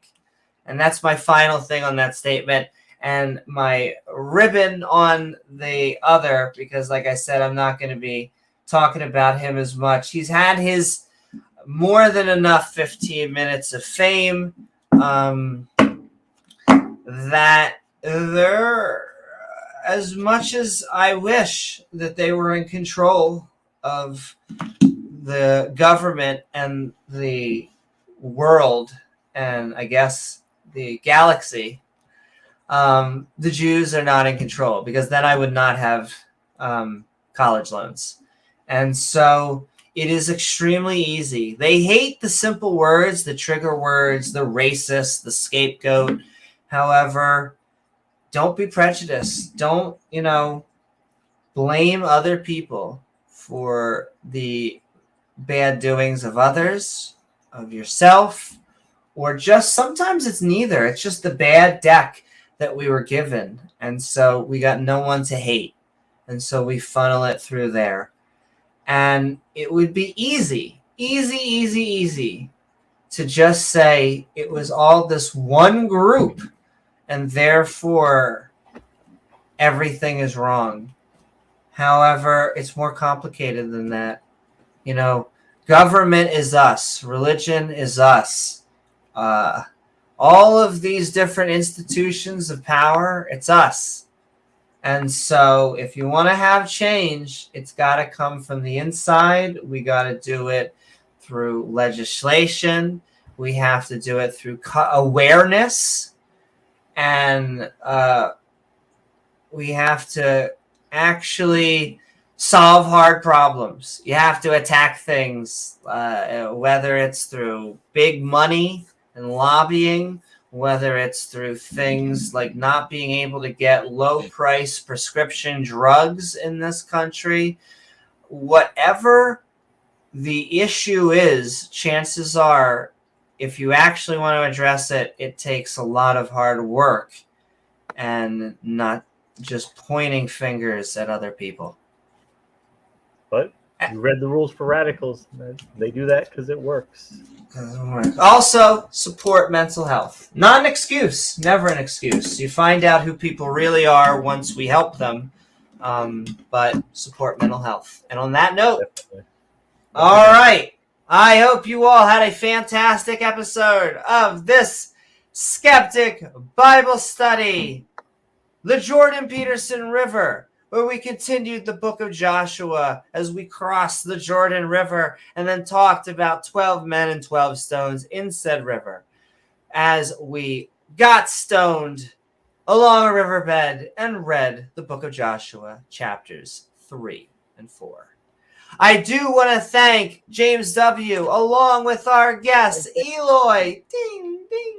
Eloy. Our awesome mods who make this stream so great. The lovely people in chat, and of course, viewers like you. If you enjoy the show, please don't forget to like, follow, or subscribe, because then you gain access to that awe button icon, which when set to awe, will send you reminders to see our premieres or join our live streams. Or hey, why not leave a comment after the video's done? If you'd like, we open up the Skeptic and Ranting Discord server, which is in the link below in the description, along with all of our fantastic channel members. And here are our fantastic we have even some fantastic as well as Disciple Day on there. Patreons. In fact, the best way to help us is by heading down there at patreon.com/Amy Newman, so that we can make even more fantastic content. I also produce, if you would like to head down to Fiverr and go out there. My name is Amy Newman, and I hope that you have a fantastic day and night. We'll see you all in the next episode of Skeptic Ball Z. Mwah!